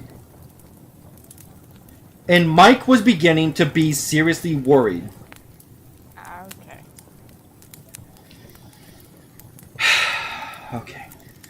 He had not seen her at all since that day. He had thought about her every day since. If you're so worried about her, why don't you drop by her house? Her house? Mike repeated. I don't think so. That would be kind of weird. Motherfucker, you... That's the other thing you missed, Void. He somehow found out where she lived and came to her house. So there's that. I've given up trying to understand anything. Yeah, no, I turned the brain off. Oh, God. He was reluctant to have another repeat of what happened last time. Despite his protests, Mike took the suggestion to heart, and immediately, once school ended, found himself staring up at Amaris' home. He had known where she lived for a long time. Okay, so that's the other... I'm sorry to keep stopping, but that's the other thing. We don't have a good frame of reference for where we are in time. In terms of, we don't know how many days it's been. If it's the only thing we know is that she was gone for, what, a couple weeks? But everything after that, it seems like it's day to day to day. And if that's the case, then he found her house, 3 days prior to what's going on right now. I mean, checks out, obviously. Romance plot to get to. Okay. He was reluctant to have another repeat of what happened last time. Despite his protests, Mike took the suggestion to heart and immediately... Wait, did I... Oh, sorry. God damn it, I'm becoming retarded by proxy by reading this. He had toyed with the idea of coming by in the past, but always, usually, shied away... He used the wrong shy... Oh my god! SHYED? Or... Yes! Okay. He doesn't know how to write. Shied away from the thought of actually doing it. Despite what Amaris may have said, he was not a stalker. That's a bold-faced lie. He knocked on the front door of the house and waited. He heard no footsteps. He tried the bell instead and waited several minutes. He rang the bell again, and after no response, he was forced to admit that no one was home. He stared at the door, unwilling to leave just yet. After a little bit of hesitation, he reached forward and gripped the doorknob. It slid open easily. It was not locked or bolted. Mike slowly tiptoed into the house. Hello? It was dead silent. Although the hall seemed brightly lit and well cared for, it had a stiff, lifeless quality to it that Mike found almost unnerving. Not a thing looked out of place. Hello? Wow, great writing, Harmon. 2 hellos. Damn, I don't know how you do it. He stepped further into the hall, his eyes taking in all of the decorations around the room. It was so strange. Although the home itself looked bright and inviting, everything else seemed to be covered in a thin layer of dust and cobwebs. You said she was... Yeah, didn't she clean it? I think she just cleaned the kitchen. Bitch, why did you just clean the kitchen if you're trying to sell the home? So, Void, another thing you missed is that earlier she said she's naturally a tidy and organized person, yet kept the whole place covered in dust and cobwebs, but decided to clean the kitchen because she wanted to sell the house if she were to move. But I guess apparently she only cleaned the kitchen. I I was tried. there with the shot for the next chapter, but fuck it. I tried to play devil's advocate for the cleaning scene, but then So he immediately said she liked the cobwebs anyways. To clean the house before you sell it makes sense, but Yeah. clean just the kitchen? What is going on? Yeah, like, why would you just clean the kitchen? Remember, she cleaned the kitchen, I think, if I remember right, was because she was hungry or something? I don't remember. My fucking mind is starting to melt into I mush. can't remember why she cleaned. There the was kitchen. no real reason except vaguely because she thought she might have to move soon. Oh right. Oh, God. Okay, let's continue. He stepped further into the hall, taking his... Oh, wait, no, I was there. It's almost as if no one lived there at all. He stepped into a small sitting room, and his eyes fell on a thick bookcase filled to the brim with exotic texts. He recognized a few of them as the ones Amaris would taken to her to school, but most were completely unknown to him. They, compared to the rest of the home, looked impeccably clean and well cared for. Okay. So wait a minute. Why would she need to care for them? Didn't she say she enchanted them so they would last forever? Yeah. She literally enchanted them so Or they does wouldn't, like... Or is it the enchantment keeps the books from getting clean? Or from getting dusty and dirty? Is that what he's trying to... Okay. So, the stalker has broken into my home. He jumped, whirling around, as he came to face Amaris, and his jaw dropped.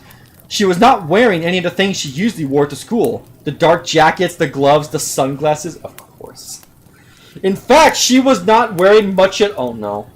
She was not wearing much at all. Her pure black bikini contrasted heavily with her milky white skin.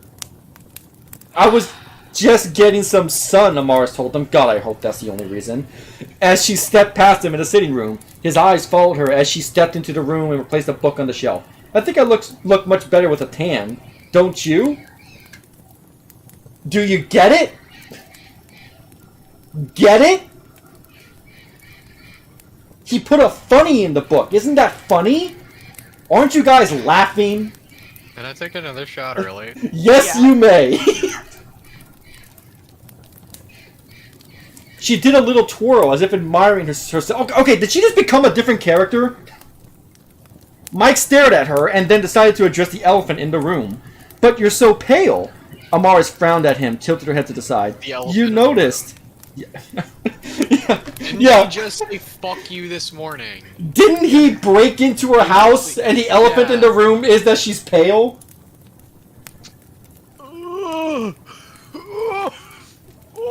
Oh, Armin, you are such a good fucking writer. Oh. I actually can't believe it. I can't believe Harmon Smith is into goth girls. Don't let him ruin Goth Girls for you. Oh. Not like anything. He It's- likes like surface level Goth Girls. Yeah, he likes Hot Topic goth girls. I think Yeah. I think real goth girls are safe. That like cobwebs just for the aesthetic, I guess, of having a dirty house with a bunch of spiders in it. Yeah, no, yeah, God. It's kind of a hard thing to miss. In fact, Amaris' paleness was often one of the things the girls liked to gossip most about her. Yeah, so wait, how did he not realize that she was pale? He was stalking her, for fuck's sake. And didn't they describe the pale skin earlier? Yes! They did! Oh my god. He just has to keep bringing attention to like her appearance, like the hair thing. Oh, but I swear to God, if we get through this entire chapter without that line, her black hair flowing in the wind, we will stop there because at that point there's no reason anymore. Unoriginal user is a good point. So let me get this straight. The teenager breaks into the vampire's house, and the awkward thing is the vampire. Apparently so, or just a goth girl, according to Mike's knowledge, because he has no idea Yeah. he's the vampire. She's the vampire. Because how would he know? Because she can stand in sunlight. She seems to be able to go by a long time without drinking blood, really. But she also needs to be invited in, like an old classical vampire, but not with words. As long as she's beckoned in, she can come in. Oh, I hate that. I hate that fucking vampire trip. That's the dumbest shit. Yep. You know why fucking Dracula did that? Because he was fucking OG. He was like, man, Well, boy, I'm there. not come unless you invite me in. Well, I'm cool like that. as you saw when you came in, we did get some information about her and Dracula, and she might be related to him. Or Yeah, well, previously. Armin should not fucked be him. talking about the OG Dracula. Ever. I never want to hear him fucking say it, never want to see him write it. Oh my god. Well, tough, Void, because we're reading a Harmon Smith fucking vampire book. We keep saying Armand. Armand Smith? He's French? Oh, Armand Smith is Say it the like fucking masterpiece. Cheers said Harold. Well, no, that's like how it looks like it's pronounced. I can get that. It's fair, I guess. Oh, okay. Harmon sounds like the whitewashed English way of saying it, but I guess that's the way you're actually supposed to say it. Oh, man. Sometimes it felt as if she had not stepped out into the sun in weeks. Supposedly that was supposed to be unattractive, but Mike didn't see why. In fact, it only made her more alluring. Amara said, as she turned away from him again. Well, since you seem to be... Did he write supposedly that was supposed to be? Sorry, no, I misread. This was Okay, supposed to be alright. I'm reading this sober, okay? My brain is trying to compensate for this retardedness. Okay, it's okay. I just Still wanted to make sure. sounds. It still sounds like sarcastic. Like, is it alluring, or is it just supposed to be alluring? Like, not to mention, it's like, wait, hold on. Supposedly, this was supposed to be unattractive. Nope, I did read that right. Oh. Oh. God, Harmon Smith, you have such a way with words. Just Harmon, if you ever see this, just fucking download Grammarly. It's free. It tells you when you're spelling shit wrong. It offers little fucking phrase suggestions. No, Boyd, you Just- don't understand. Dude, He is the Cyrano de Bergerac of our. man, that's a Okay. pull. I think you mean the Chris Chan. Well, we already have Christian. This is the food fight of vampire novels. Oh my god. Alright. Well, since you seem to be so curious, I was born with a certain condition that makes it very hard for me to tan. She waved her hand at him, whirling her finger around in midair. It is kind of a pain. Oh, she has just turned into a different fucking character all of a sudden. What the hell? Because it's convenient. you Ah, know? yes, of course.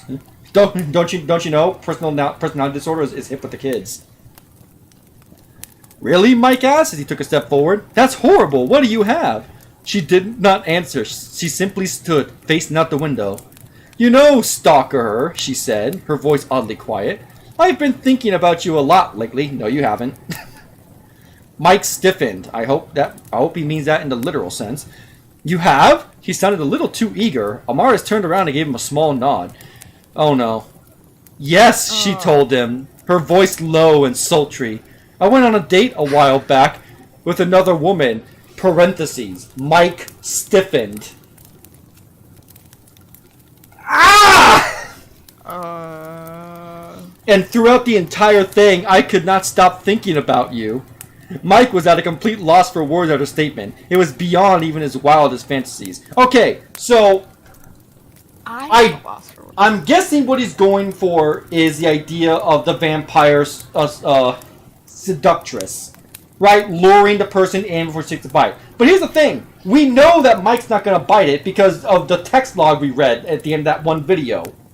So we know... So, like, what's the point? Okay.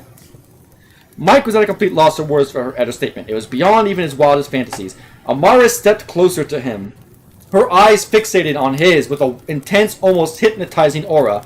I need to confess something to you, stalker, she said. Mike, stop saying stiffened! God! Stop! No! I just read the last line. Mike stiffened as her hand brushed against his face. I want you inside me.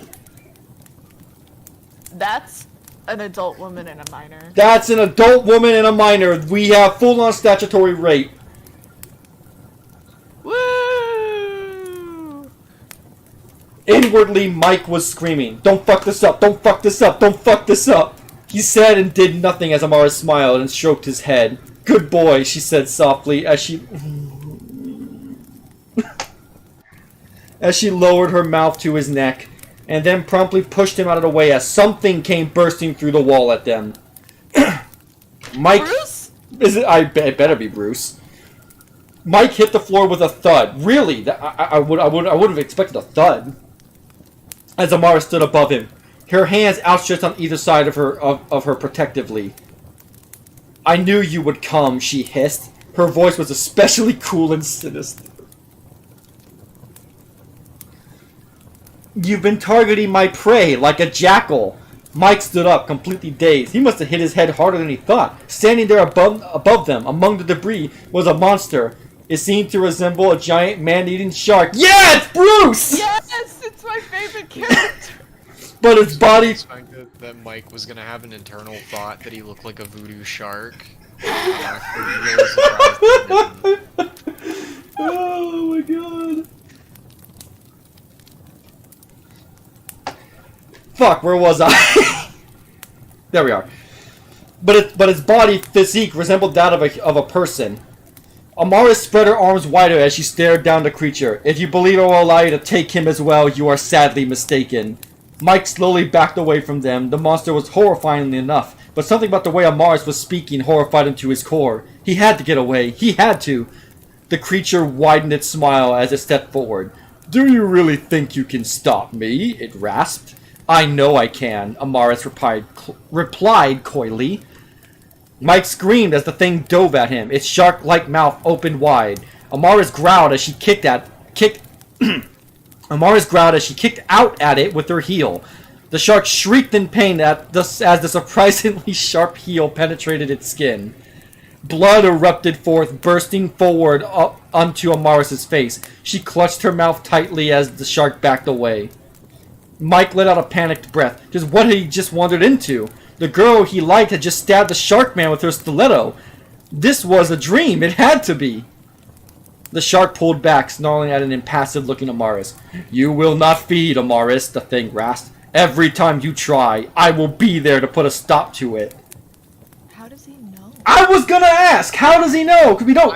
I guarantee it's gonna be like, or he can smell the bloodlust because he's got the aspects of a shark. But she didn't cut him! I know. Or wait. Or are you saying the blood that has rushed to him when he stiffened? Yeah. Oh no. This shark's power is being able to smell erection. Oh no. But wait, then how did he smell the girl? She was on her period? I can't say that on Twitch. I'm pretty sure When- YouTube. Oh! Well, shit. Well, if you mark this as educational, huh? Maybe I I should feel change like it. this You know is what? I educational. should change the educational as how not to write a novel. Yeah, no, this is literally teaching an English class by bad example. Like, this is what you don't do. This This is is how you fucking write stories when you're like 11 years old.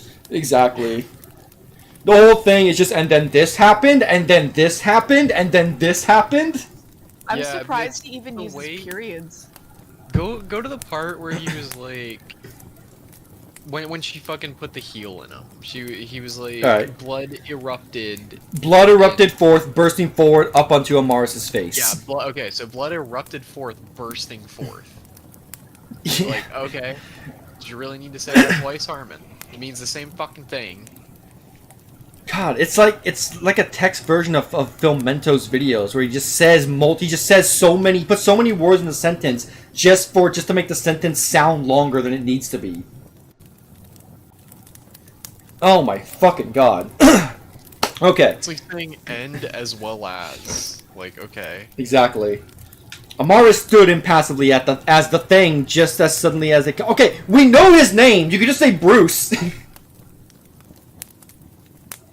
Like, we know it's a shark creature. We know its name is Bruce. You don't need to call it the thing. Did you? Wait, He hold has on. a name. Harmon, did you actually forget the name? Honestly, I was gonna say he probably forgot the name. Like Oh the my- mist power. Oh my god. Look, Amara stood impassively as the thing, just as suddenly as it had come, turned and rushed out of the hole in the wall whence it came. Oh my god, that sentence is awful. From a single kick. It disappeared into dark particles immediately once sunlight touched his flesh. Wait, so the shark creature is allergic to fucking... Wait a minute, hold on. How did he get there, then? You established that it's daytime because she's tanning, and she's tanning is probably, what, noon or like 2 p.m.? So the sun is in full front, and she's doing it in the back of her house, and then the shark comes into her house from the outside. How did he get there if the sun just... Oh my god. Obviously, he had a really cool shark, like, coat to shield him. Oh my fucking god, okay. What the fuck was that? Mike asked as he shakily got to his feet. Amaris did not even cast him a glance. She stepped into the hole in her hole. She stepped to the hole in her hole, observing it intently. What? What?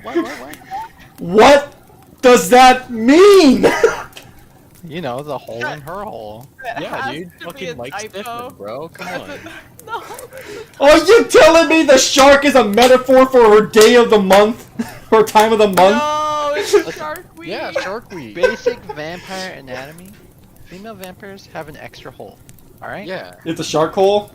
that they can step into in other holes. So when he was saying she will not feed, he wasn't referring to her stomach, he was referring to her uterus.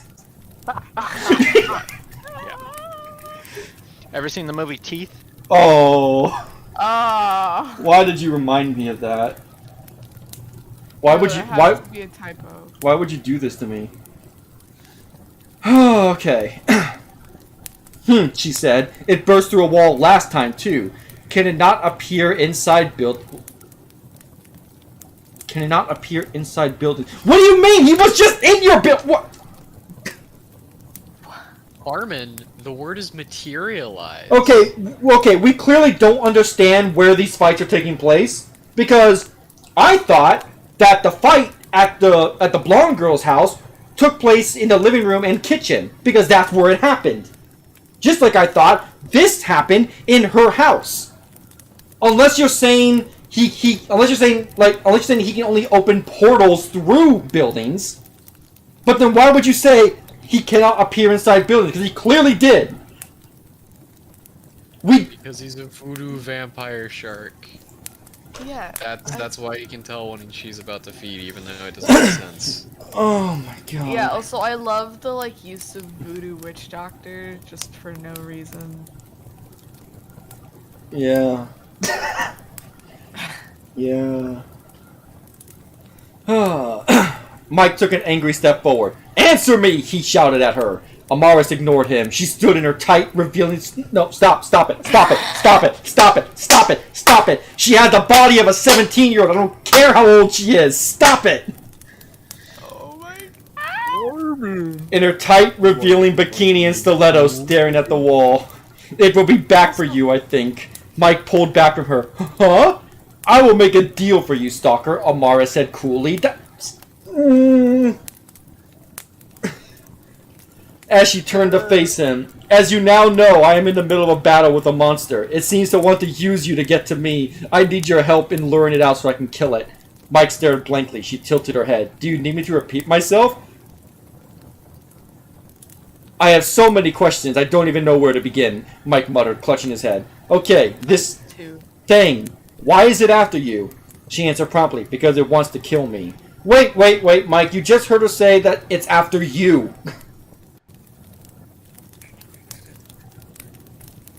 Okay. She answered promptly, because it wants to kill me. Why does it want to kill you? Mike asked exasperatedly. Because it has been ordered to. Ordered by who? The witch doctor who cursed it to behave that way. Ah, of course. Remember, the big antagonist in this book, according to the little teaser he puts on his website, the main antagonists are the Brides of Dracula, but we're dealing with this witch doctor and Sharkman for some fucking reason. Yeah, because he's the Bride of Dracula, dude. Oh my god, the Sharkman's the Bride of Dracula? I would be all for that. You know, I love this. Dracula is very inclusive in his harem. Oh my god. Okay. Mike, I called him Mark for a second, Christ. Mike palmed his forehead, groaning. Okay, let's take a step back. Man, well that's weird. You wrote the exact thing, Harmon, that I've been doing this entire fucking live reading.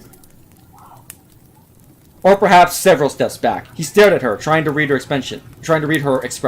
Because who are you, Amaris? Making this about me, are you, stalker? Amaris replied, sounding amused. You do not need to know anything about me. You simply need to help me eliminate this thing. I promise you will be aptly rewarded. She gave her lips a small lick. So, if you're gonna write a sultry vampire romance, action, whatever novel, don't have the love interests be underage. Yeah. Just a thought. This could have... Nothing about this read that she had to be in high school. She could have been in college. She could have been working at some firm or something. Could have been any other thing other than a creepy high school thing. So there's a lot to unpack from this alone, I could go down a rabbit hole of like how high school girls are generally seen worldwide.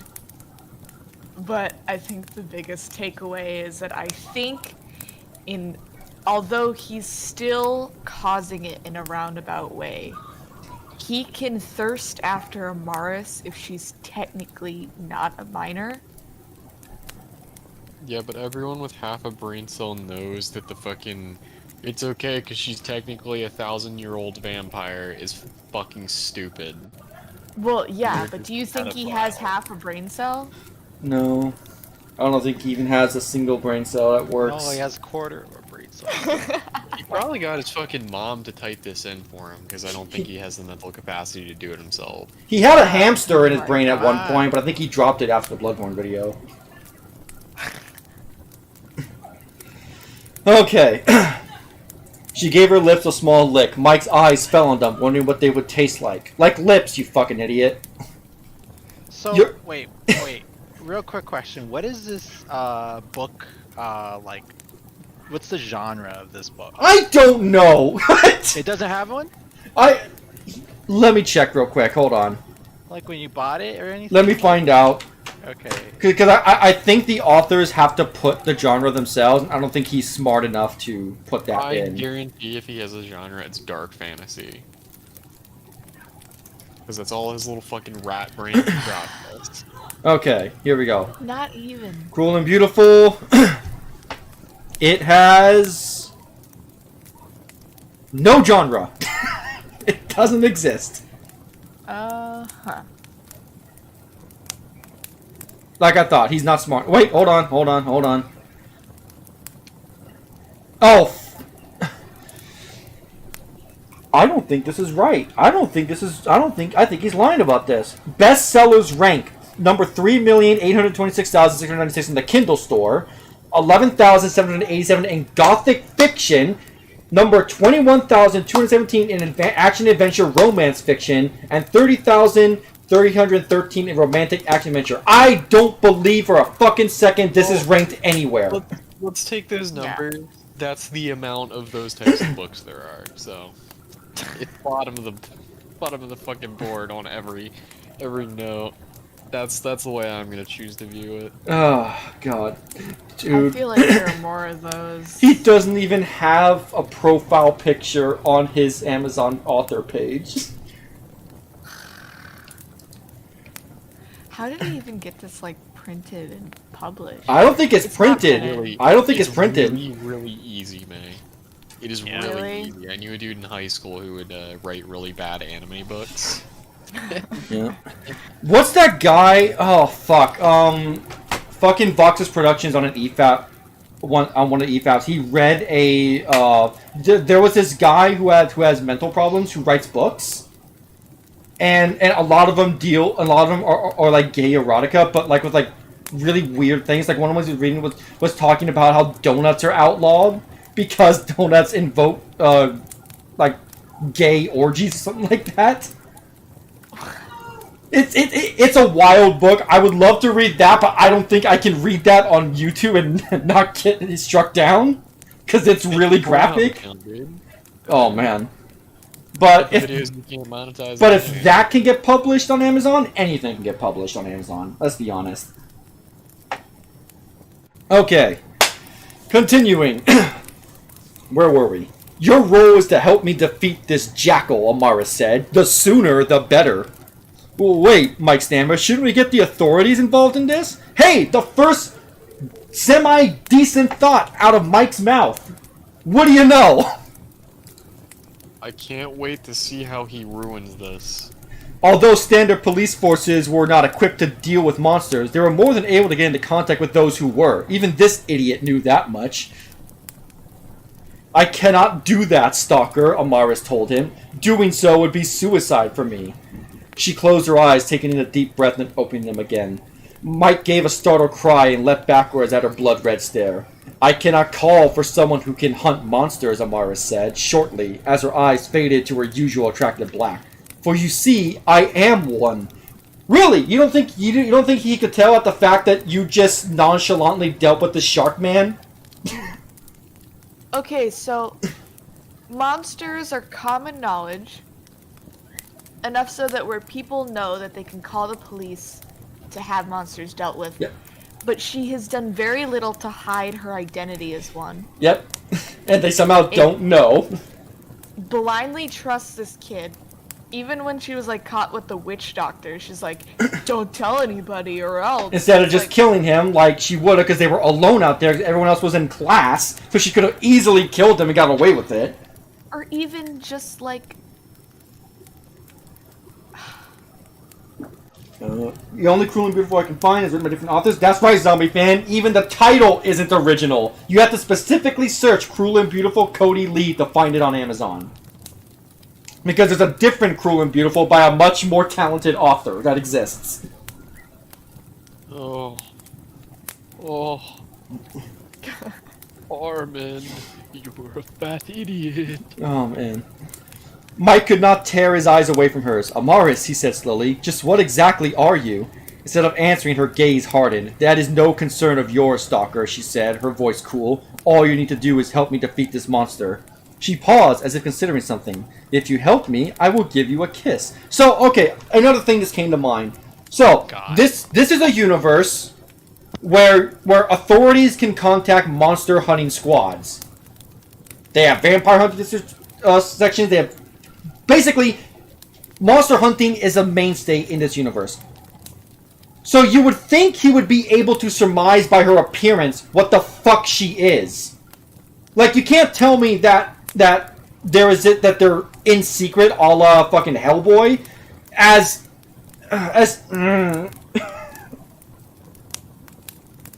my brain smelting. Why did I do this sober? That was such a mistake. Yeah. Okay. She smiled at him, tilting her head invitingly. But not today, she said. Come back tomorrow, Stalker, and we will talk more about what you must do. She leaned forward, her arms outstretched as if wanting to give him a hug. Mike pulled back, closing his eyes. He stood there for a silent minute, half expecting her to touch him, but it never came. When he opened his eyes, he was back on the street. What? He turned around, trying to get his bearings. It took him a while to realize exactly where he was. He was several blocks away from his house and nowhere near where he had been before. Okay, so she can just do that, I guess.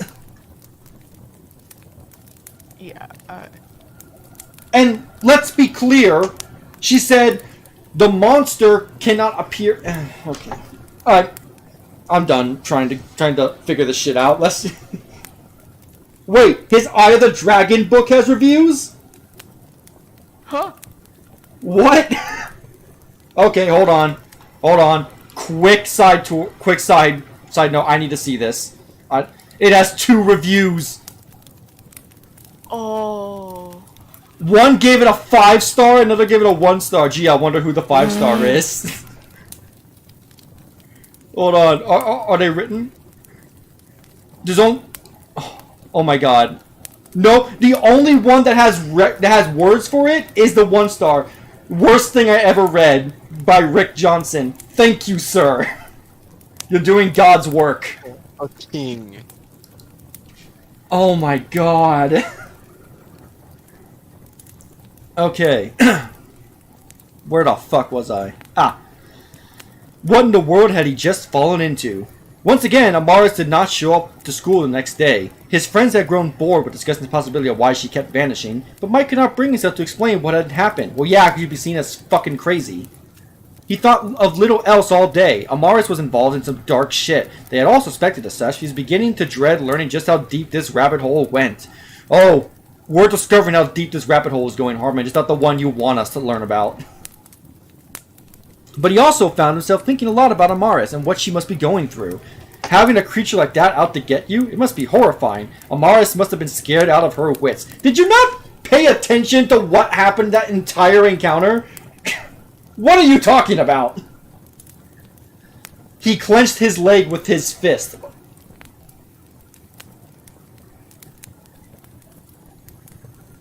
He clenched it with his fist? He clenched his leg with his fist.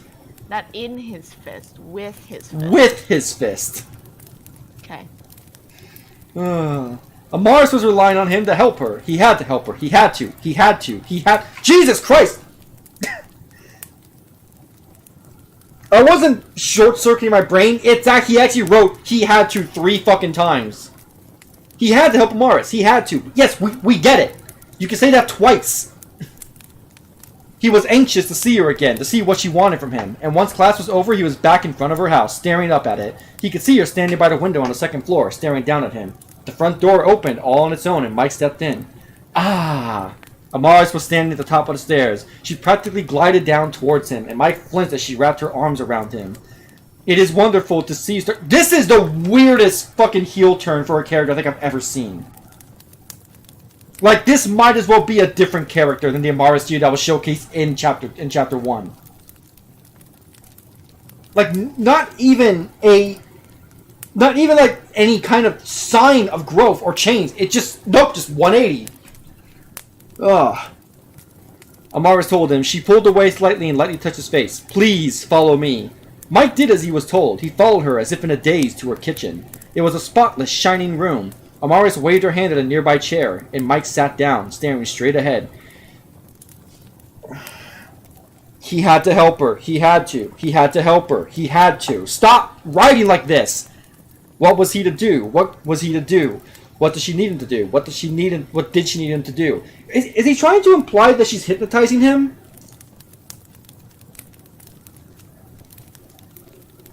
Like, because why else would you, like, write repeated sentences like that?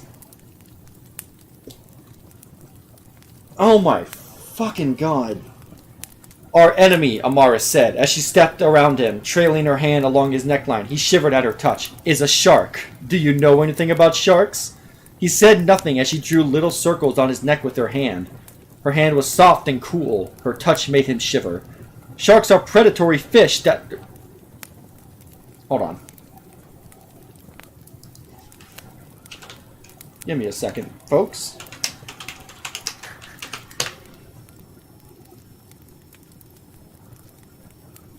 Okay, just had to make sure. Alright. I am told that modern scientists believe them to have first appeared in the Triassic era, 420 million years ago. She stroked the back of his neck, causing a tingly feeling to run down his neck. They survived all 5 mass extinctions, including the ones that wiped out the dinosaurs. They are, some would say, perfect predators. I mean, you could say the same about alligators. Why isn't there an alligator man? Where's my alligator man, Harmon? Gator man. Alligator man. And name him Tim. Maybe there is.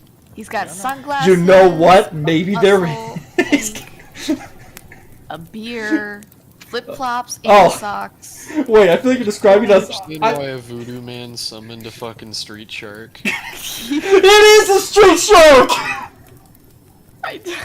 Wait a minute. Were we misled? Did he not get the name Bruce from finding... Wait, what are the street sharks' names? I'm pretty sure there's one named Bruce. Oh, why is it always Bruce? Ripster, Big Slamoo, Bobby Bolton, and Streaks. No, there is no. Okay. Okay, but I love Big Slam What are so their much. human names? What are they? Oh, they have human names. Hold on. John Bolton, Clint Bolton, Robert Bobby Bolton Jr., Coop Bolton. So I guess they're brothers? Oh, these are all like very. These seem like redneck names. Yeah, I actually don't know much about street sharks, if I'm being honest. Yeah, I don't know street. Other than the fact they exist. Yeah. Okay, let's continue. Ba-da-ba-ba-ba. Mike stood completely still, soaking in all of her words. He could fell Marvis. Come on, dude, please. It's bad enough I have to read this horrible drag, but can you at least fucking spell properly? He could fell Amaris's breath on the back of his neck. She was so close. He spelled fell instead of feel. Yeah, dude. He was You really fuck- freaking deep. He was like, fucking mongoloid. Oh my god. I wish this was me. Sharks, despite popular belief, do not eat people, Amara said. Her voice was calm and relaxed and put him at ease. This one, however, is different. It quite enjoys tearing apart people limb from limb and devouring their pieces whole. Wow, I'm really See, glad. that's actually not correct. Yeah, I was gonna say Sharks do eat people. They just don't hunt people. exact. That's what I was gonna say. The reason why there's so many shark attacks is because the weight when they see people's legs from the water, they mistake them for seals. Yeah, and They- also, wow, Harmon, I have to force myself to say it like that. I'm glad that you addressed the problem with sharks being seen as monsters in media. Totally Eating unique take. shark legs and arms, apparently. Why You does would- he have to be a shark? A heel punctured his fucking skin, so clearly he didn't use the shark skin part. You return to some shit, BT. That's what you return to.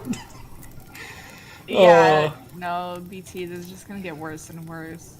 Oh my god, no! The writing's getting worse! Her voice was like velvet. He could fall himself falling in love with her voice. He could sit like this forever. What? I'm sorry, what? Does he not know what the word... Wait a minute. Did we ever see or hear me say the word feel as we were writing this? Does he not know what the word feel is? He thinks feel is the same as fell, and so he's using different fucking tenses of fell, like fall, I guess. What is going on? I'm impressed he even knows like different tenses of the word fall. Yeah, you know what? Yeah. No, Uh-oh. I've seen better fan fiction on Wattpad. Like, this is worse. Oh my god. I've seen better fanfic on fucking 4chan. Unironically, 4chan green texts are better written than this. Oh my god. My task for you, Amara said, her voice quiet, is to help me take advantage of this thing's behavior. Just say, you know his name is Bruce, come on. He has a name. He has a name, Give you him respect. bigot. She reached down behind him and gently placed a bottle on the table. She did not elaborate on what it was. He had to ask. What is it? This? Amaris asked. She popped the cork and raised the bottle over his head. Mike flinched as some kind of liquid slid on his back. Okay, before we go further, let's get betting pools going. What is the liquid she's pouring on him? Taking all bets. Aphrodisiac. Alright, we got one for aphrodisiac. What next? Boyd? Piss, alright, one for piss, sure, why not? Sketch, you have anything to add to this? I don't want to be here. Tears. Sketches tears. Alright, tears. Piss, tears, and aphrodisiac. Shall we find out what she's fucking...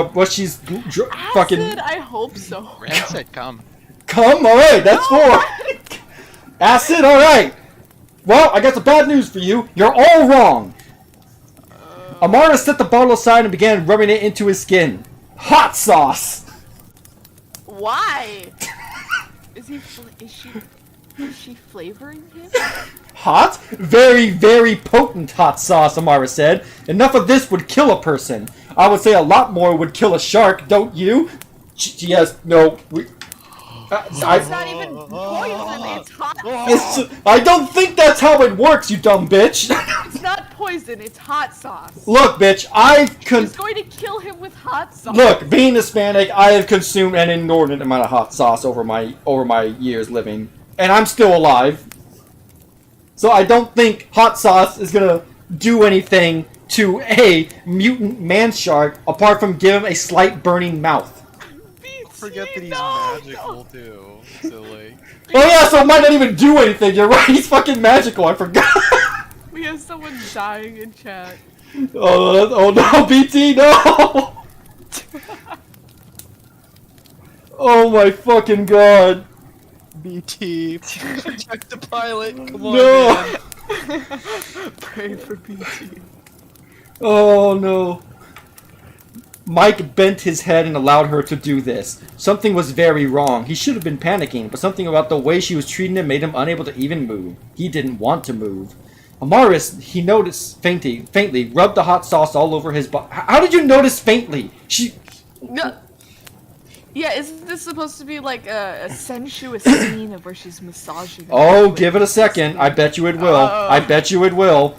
other than a small round spot on the side of his neck. After several minutes of lathering him up, Amara stood, washed her hands in the kitchen sink. Mike sat there, staring straight ahead. What is going on? He rasped. Amaris looked back at him, considering his words. You're hot, she said, simply turning away. Mike bent his head, a warm feeling rushing through his chest. It was not long until Amaris rejoined him at the table. Very well, she said slowly. Bend your head over the table, please. Mike did as he was told. Amaris smiled to herself as she straddled him from... Wait! Okay. Wait a minute. I'm gonna have to shut this. Wait a minute! Hold on! I need to make sure that word means what I think it means. It means exactly what you think it means. No!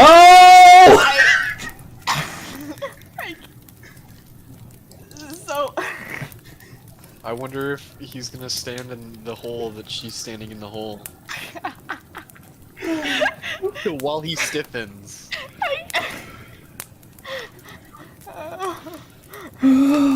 God. Oh. What's happening, man? Amara smiled to herself as she straddled him from behind. She sensually pressed her hands against his head and bent over him. Mike froze in anticipation as her lips lowered to his neck. He barely registered the sound of the walls shattering to pieces once again, and the street shark staring down at them hungrily. No, he didn't put street shark, but I figured I'd fucking spice it up a bit. Yeah, from now on he's just street shark. Yeah, he's a street shark. Oh my god. Thank God Bruce is here. Please save us, Bruce. Amaris pressed herself protectively against him. No, don't. The shark punched her hard across the face. Yeah! Yes! As she went sprawling across the room, she slammed into the counter and slid across The it. first actual connected hit. Yes, I think it is. Falling down on the other side. Without a word, the shark grabbed hold of him. Mike barely even struggled. The shark opened its mouth wide, its eyes pressing back into his head, as it brought Mike closer to its rows of sharp teeth, only to stop mid-motion. That smell, he muttered, as he lowered the boy, does not smell appetizing. Oh, fuck off! Oh, come on. I was hoping he was actually gonna be like a Hispanic shark based, likes hot sauce. That would have been amazing. Like, oh, this is delicious, kills Mike, and while she was like, oh, Nice fuck. try, puta. Oh no, he's a cholo! Oh my god. He brought his hand back up, and Mike went cartwheeling through the air, landing straight on top of the counter that Amaris had slid over. He gasped in pain at the blow. Suddenly he began to feel panicked by the situation. What the fuck had he been doing? He had allowed himself to be put in this insane situation? Amaris tried feeding him to a shark! Panicked, he rolled over the counter and fell to the ground. He let out a scream as he fell on top of a hiding Amaris. Off! Mike let out a cry as Amaris shoved him out of the way with surprising strength, slamming his head into the counter. Then a throbbing pain slammed his skull. Okay, so if Amaris, if he's going by standard vampire rules, Amaris is clearly supernaturally strong. So if she threw him with force to the point where he slams his head into a counter, he should be out, right? At the very least, he should be knocked out, if not dead. His entire body was screaming in pain as Amaris darted out from behind the counter. The shark pounced on her, widening his jaws threateningly. Amaris narrowed her eyes. Her entire body shifted into mist. Oh, fuck! He didn't forget! The shark laughed as the cloud of mist surrounded him completely, covering his vision. Mist again? He snorted, as Amaris reformed again, staring down at him from above. Have you truly become this weak, vampire? You could not even muster the energy to poison me with your own power. Wait, you can do that? Amaris said nothing. Why? As she folded her cloak around her and stared at him from above. Mike was groaning in pain by the countertop, so he's awake, so alright. The shark was right. She had not been eating well and was beginning to affect her powers. She was going to end this quickly. I see what's happening. Okay. Her eyes fell on the knives sitting by on a counter not far from where Mike had been sitting. Or perhaps she could improvise her original strategy.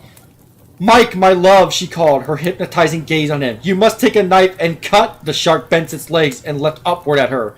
Amaris quickly found herself turning back into mist to escape her grasp. But in this form, she was not able to speak, let alone utilize hypnotism. Okay, so she is hypnotizing him. We do have that confirmation at least. Okay, That makes... God. Thank God. That makes way more sense. She would have to reform and try again. The shark had landed and was eyeing her as she reformed, this time on the ground, and stared up at her enemy. It seemed to grin at her as it leered at her. I've never had the pleasure of devouring a vampire, it told her, as it took a step forward. I wonder how you taste. You'll never find out, Amaris told it as her eyes flashed towards Mike. She was unfortunate. Although their eyes met, the pain was simply too much for him to focus on her eyes. If he was healthy, she could have him do whatever she liked, but as he was now, yeah, good job, you fucking idiot.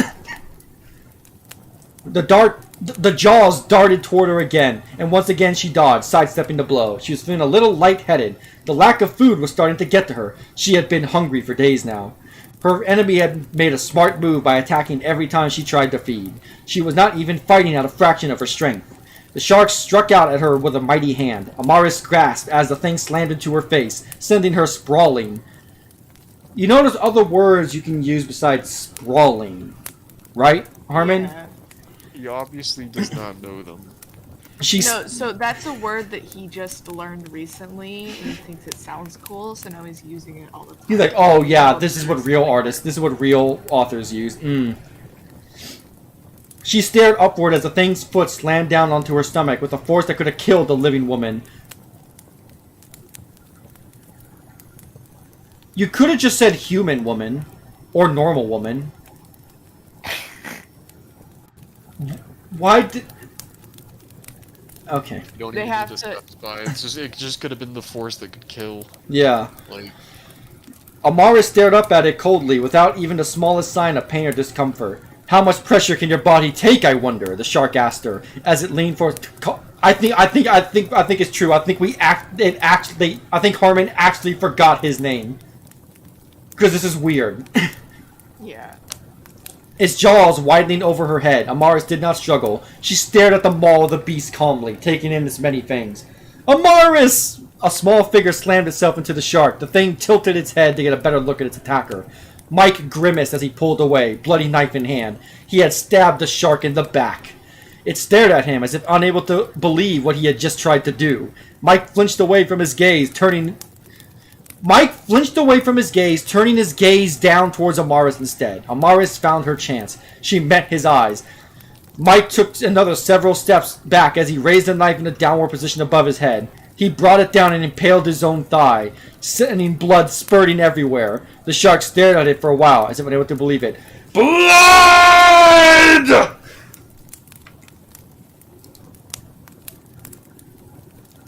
It stepped off of Amaris and raced towards Mike, its jaws wide. Amaris immediately floated to her feet, her black cloak billowing behind her as the shark's... God, I'm fucking... Another billow. Alright, so billow or sprawling needs to be the drinking word of the night. Yeah. Yep, that's the one.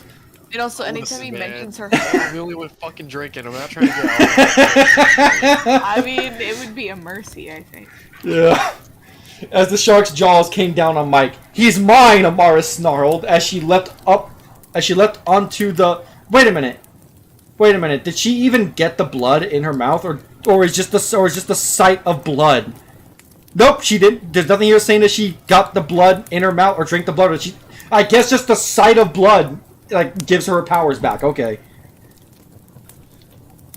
As she stepped on the shark's back, she wrapped her thighs around the upper part of its thick head and quickly grasped at the shark's eyes with her fingers. It roared in pain, falling to the floor mid-charge as Mike scrambled away, completely untouched. Both of them were taken completely by bloodlust. Neither of them spoke as they struggled and thrashed about each other. Amaris used her powers to stay attached to the beast's head, away from his jaws as it rampaged about, trying to throw her off. They slammed at the kitchen table, the refrigerator, and the oven before making their way to the hole to... He used the wrong hole. Not surprised. Making their way to the WHOLE hole in the wall, the one that led straight outside. Oh my!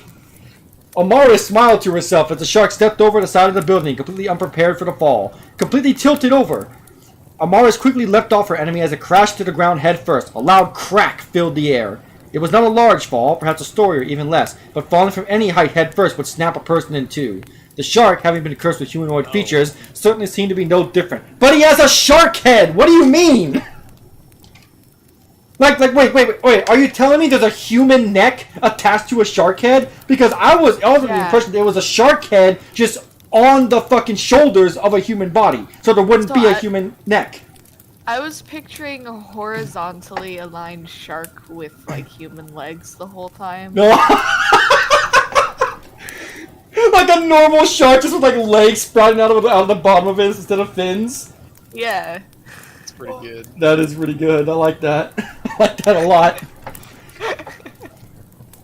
The shark lay completely still below her feet. She stared at it, ensuring that it was truly dead, before she floated backwards into her house. She ignored the mess in the kitchen and stepped through it. She followed the scent of blood into the living room. So, wait a minute. Was it daytime when this whole encounter started? I want to say yes, right? Because Mike went to the house after school, which is probably like 3 p.m., so the sun's still reasonably out, right? And in the first encounter, when the shark's skin hit the sunlight, when it peered in through the window or door or whatever, he turned into black particles and disappeared. So wouldn't that have happened here? Well, obviously Yeah, not, but maybe because he's dead now. Harmon has... Yeah, it does. I don't know. What are the rules? What are the What are the rules? There are no rules. It's a world of chaos. When you wrote bad shit and you can't take it. Alright.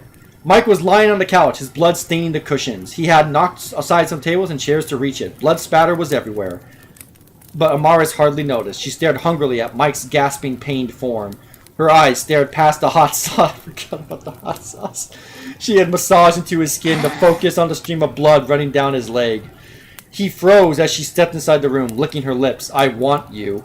Mike cried out as Amaris pinned him against the couch. She bent her head over him, her bloodlust completely overtaking her senses. Now was the time. Now was the time to feed.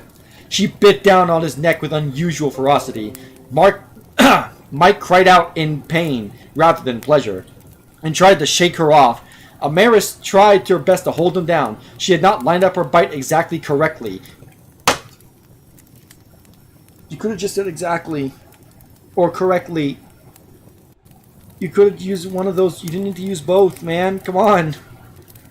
She could taste the intense heat of the sauce on her upper lip. All she cared about was getting that sweet, delicious blood into her. Well, that's your fault for covering him in hot sauce, you fucking moron. Ooh, she could not help but moan with ecstasy as she bit down even harder. Mike shrieked in pain. This was amazing. No, this was wonderful. Not wonderful. The best she ever had. She pulled away from him slightly as she swallowed, staring down at him with wide eyes. He twitched a little before opening his eyes at her. Their eyes met. What happened? Mike asked weakly. He was looking rather pale. Amaris had almost overdone it. She had pushed him any more, he would have been killed. Amaris smiled warmly and pressed her face against his chest, sighing contentedly. She did not answer him. Mike shifted about uncomfortably beneath her. Amaris. He began to push against her. Amaris opened her eyes sleepily and stared down at him. What is it, beloved? She asked quietly. Is something wrong? So if all you needed to do was just drink his blood, why did you go through the art of lathering him in hot sauce as a trap for the shark when you could have just done that the moment he walked in? Well, because obviously she didn't want to be Why not disturbed so that they could have the, like, pseudo pillow talk afterwards for no fucking reason. I hate... Just fucking throw the bottle of hot sauce in the mouth or something. That's true. If sharks are weak to hot sauce in this universe, just do that. Why didn't she coat her fingers in hot sauce when she was clawing out his eyes? I don't care what you are, hot sauce in the eyes hurts. Oh my fucking god, this is a fucking mess.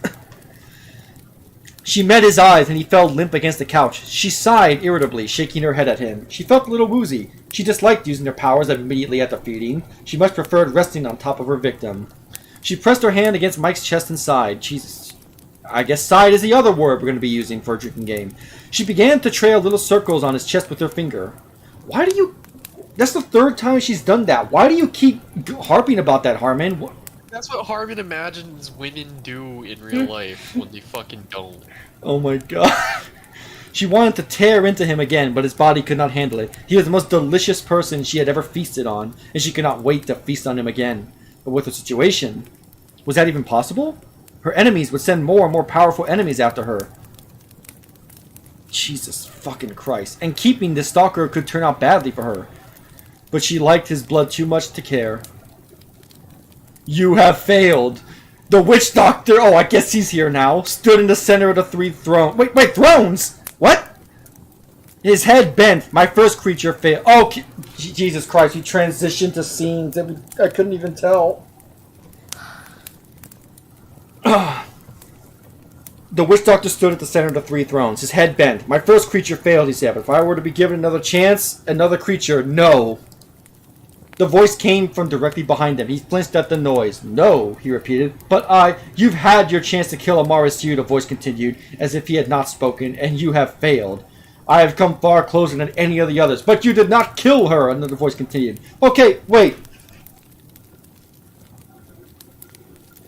So was the curse of her never eating again the shark?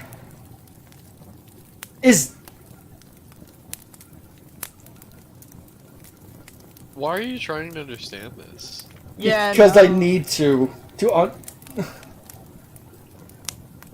like the exact line was, "You shall not eat anymore." That was the curse. So I assumed it was that either anything she attempted to eat, her body would violently reject, or she would be filled with a bottomless hunger she could never satisfy. But apparently, it was the fucking shark man. You picked a bad time to appear in a little reading? Oh, Dragon Redux, you have no idea what we've been through so far. Oh, my sweet lord. Your tactics will not work a second time. The traitor had already taken steps to prevent you from doing that again. Oh, there's a traitor, okay. We could send you back out there, but Amaris will be ready this time, and send your head back to us on a platter. So... A third voice, this one light and flirtatious, said, giggling a little, "We would not even have to punish you ourselves. You have failed. There is nothing more to discuss." The witch doctor bowed his head submissively, accepting his dismissal. So, okay. You have someone in your possession who can just create demon monsters to just send after her. Seemingly at will. Why are you throwing him away? Well, let's not forget that this association doesn't just hunt that one particular person, Amaris or whatever.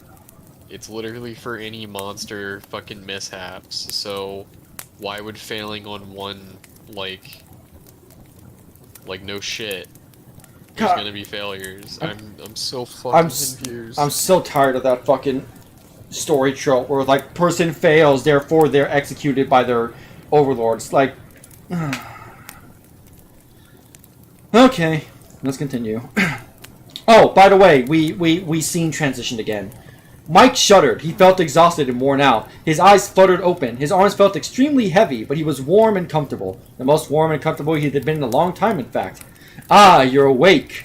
Mike almost jumped, standing there across his room and carrying a feather duster stood Amaris. Oh no. Oh no! That's what I want. No! He's running through all the fucking stereotypes. The femme fatale, the distant goth, and now the maid. Oh my god, Harmon, what is you doing, my dude? What is you doing? She smiled at him as she stepped up to him, rustling the duster under his chin. You sure have seen better days, beloved, she noted as she sat down on the bedside. Mike stared at her open-mouthed. Amaris? Yes, she said. That's my name, Mike swallowed. Mike swallowed. Christ. She seemed more upbeat and pleasant than he had ever seen her. Are you feeling alright? Yeah, he said, but what are you doing in my room? It took him a while to realize this was certainly not his own room. It was much more bare and looked barely lived in. Yeah. Amaris' lip curled. Behind her, the curtain, which had been shining bright light into the room, suddenly slid shut, casting the room into darkness. Woo. As you now know, she said, I am a vampire. No, actually, he doesn't know that. He was unconscious when you fucking drained him, you moron. Until that moment, Mike had completely forgotten about what had been happening for the past several days. But hearing Amara spell it out for him, just like that, brought it all out. So many questions were bursting forward in his skull. But Amaris did not seem to want to give him the time to voice them. Amaris did not seem to want to give him the time to voice them. You could have just said Amaris did not want to give him time to voice them. Or anything else. Once again, it's too wordy. Dude, you need to shorten unnecessarily long sentences. I'm sure you and your friends have suspected as much about me in the past. Nope, Amara said as she tapped her nails against his leg. A monkey could have figured it out. Well, he's also a moron, so there's that. Mike did not want to admit to her that no one he had ever spoken to had seriously speculated that she was a vampire. The worst the rumors had gotten was that she assumed she was into drugs and worked as a prostitute. Humans have a tendency to not be aware of the world around them. Then what about the... You know, Lucas, I am terrified we are going to witness that at some point in this book. And that is going to be terrifying. Oh, no, please, no. What did you say? So Lucas I do said... not want to witness Harmon try to write a sex scene. Oh god, I do. I just want to see how fucking horrible it is. Because like, that is the ultimate ousting for being a fucking virgin. We're gonna need a bunch of like code words if it comes to that. Oh no. Amara said, so please forgive me if I feel the need to explain my situation to you. But you didn't want to explain the situation before. She stood and stepped around to the foot of the bed. Mike watched her apprehensively as she came to a stop directly in front of him. She raised the feather duster in front of face. Covering it completely.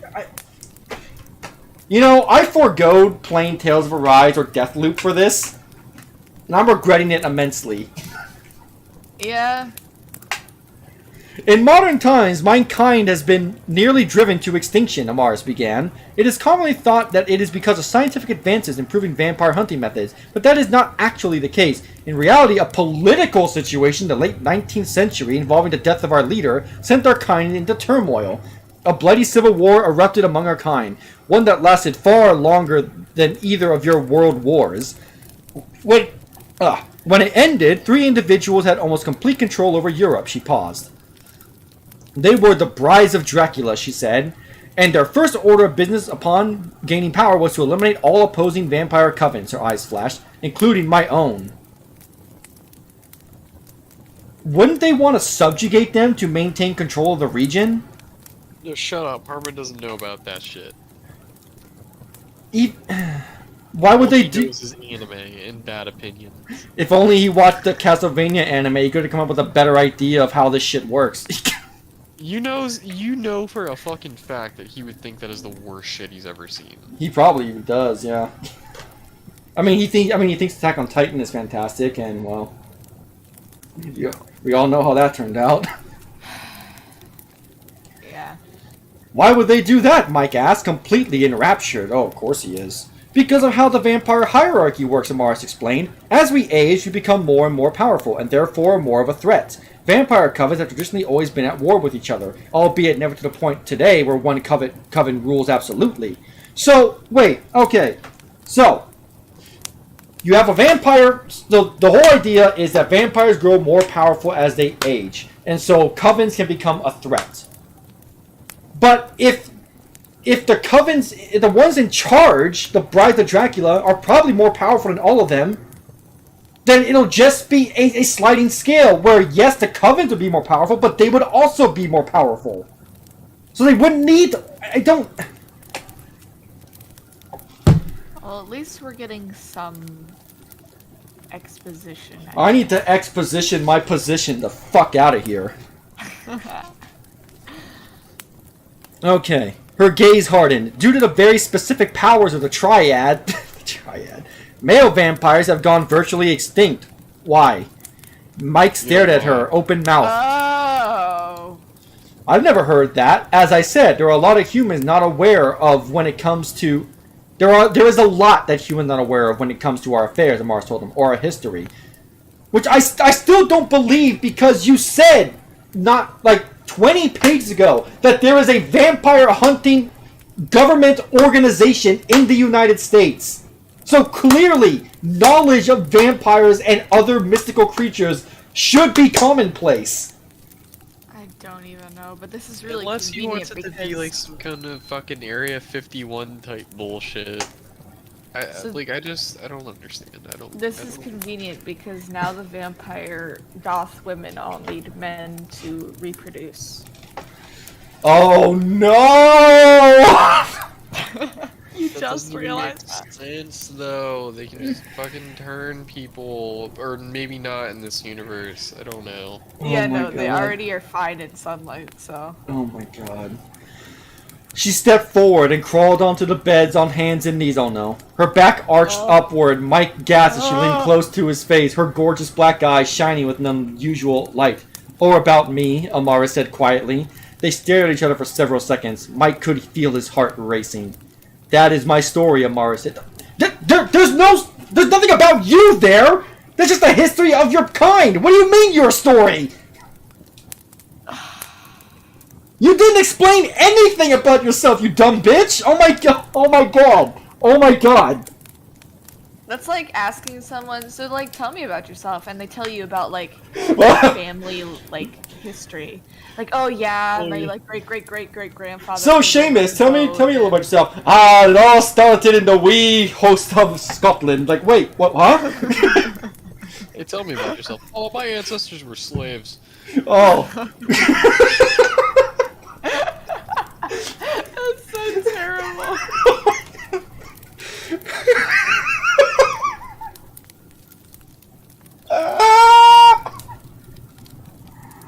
Oh god. Armin Smith's parents should be fucking ashamed of themselves. I would be ashamed of it. Yeah, I want to say that they probably are. Oh my fucking god. Very much the bridge, I assure you. No shit. But it cannot be helped. Mike gave a start as she pushed herself off the bed and floated above him to the ceiling. He gaped up at her as she stared down at him from above. Gaping at her! Oh, no! That's a very horrifying Hit her image with you the just put goatee. in my No! He's showing her his hole. So this is this is why I hate my brain, because I'm the type of person who can easily visualize what I'm reading. So that just appeared in my mind and I want to commit die. Harmon, please. I'm begging you. Past the 4th grade, please. I'm sure you're wondering why I brought you back here, Amara said. And why I have not drained every last ounce of blood from that body of yours. And why exactly I am telling you this. Mike stared up at her, trying to convince himself this was all really happening, that it wasn't all a dream. Dude, you should have marks and bruises all over your body. What do you... okay. The truth is, Amaris hesitated, after you saved me from that shark, I began to like you. Bullshit! Oh my god, I hope this is still just hypnotism. I hope this is. Yeah, seriously, come on. She floated down towards him, and Mike felt her weight press down on top of him. Wait. Oh no. I would really like to be your girlfriend, Mike. No! She said slowly, apprehensively, if you would have me. Mike found himself reaching forward, and his fingers wrapped around hers. Amarisu smiled brilliantly at him before lowering her head down to his neck. That's chapter 2, everybody! Finally. Oh my god. Okay, we are at an incline. So far we've been streaming for 2.5 hours. Do we want to hear one more chapter, or do we want to call it there and save it and save the next 2 chapters for another stream? That's about as much as I can take. Yeah, I don't think my liver can handle it anymore. You know what? I Understandable. can stay up later, but I don't know how much more of this I want to subject myself. Understandable. I'm gonna place a bookmark so I don't lose this. I'm gonna name the bookmark Pain. Because, man, this is some pain. Okay, we are at chapter 3. I'm gonna have to memorize the fucking page because you can't sort by chapters. It's page 34 of 249. Oh my fucking god. Wait, this is just chapter 2. How long is this book? So Zombie, I would love to do one more chapter, but also my voice is starting to get really sore reading this bullshit. Oh my god. I actually might make this a weekly thing though, so we can get through it as fast as possible. So yeah, so we'll probably pick this up next week. I'll update on Twitter what day. As for videos, I'm gonna have my PlayStation Showcase video up tomorrow. And then next week I'll be working on the Crap Gamer video. So apart from the next Cruel and Beautiful stream, that's what you have to look forward to in terms of videos. I guess that's it. I hope you all enjoyed this wonderful adventure and journey we're going on, because it is something. But for now, I will have to bid you all adieu. Oh, wait, how many pages are in this book? 249, Mumbles. And it's way more than is worth it. So, as always, to stay up to date on all things Crab, you can follow me on Twitter. I will put the link in the chat box now. Give me a quick second.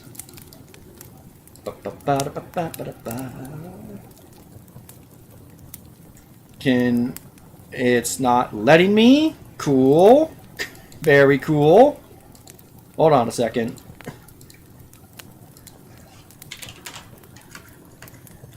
I can no longer compute, or I become retarded. Help.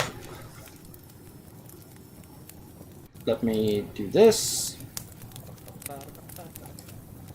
And here we go. So if anyone here hasn't followed me yet, follow me through the link. I will give it like 5 minutes to let you guys, if anyone is coming in to see it. May, Void, Sketch, anything you want to say to our loyal viewers before we head off? I'm sorry. Don't follow Harmon Smith. Don't buy follow this Heller. book. Don't do anything to support him. Yeah, no, Heller's taking a bullet for everyone. $8.99 worth of bullets. Yeah, he's still punishing everyone by reading it. I'm glad you're not trying to sound like Harmon while reading. I think I would actually have a brain aneurysm if I did. Alright, calling it now. You guys, see you all later. Have a good night.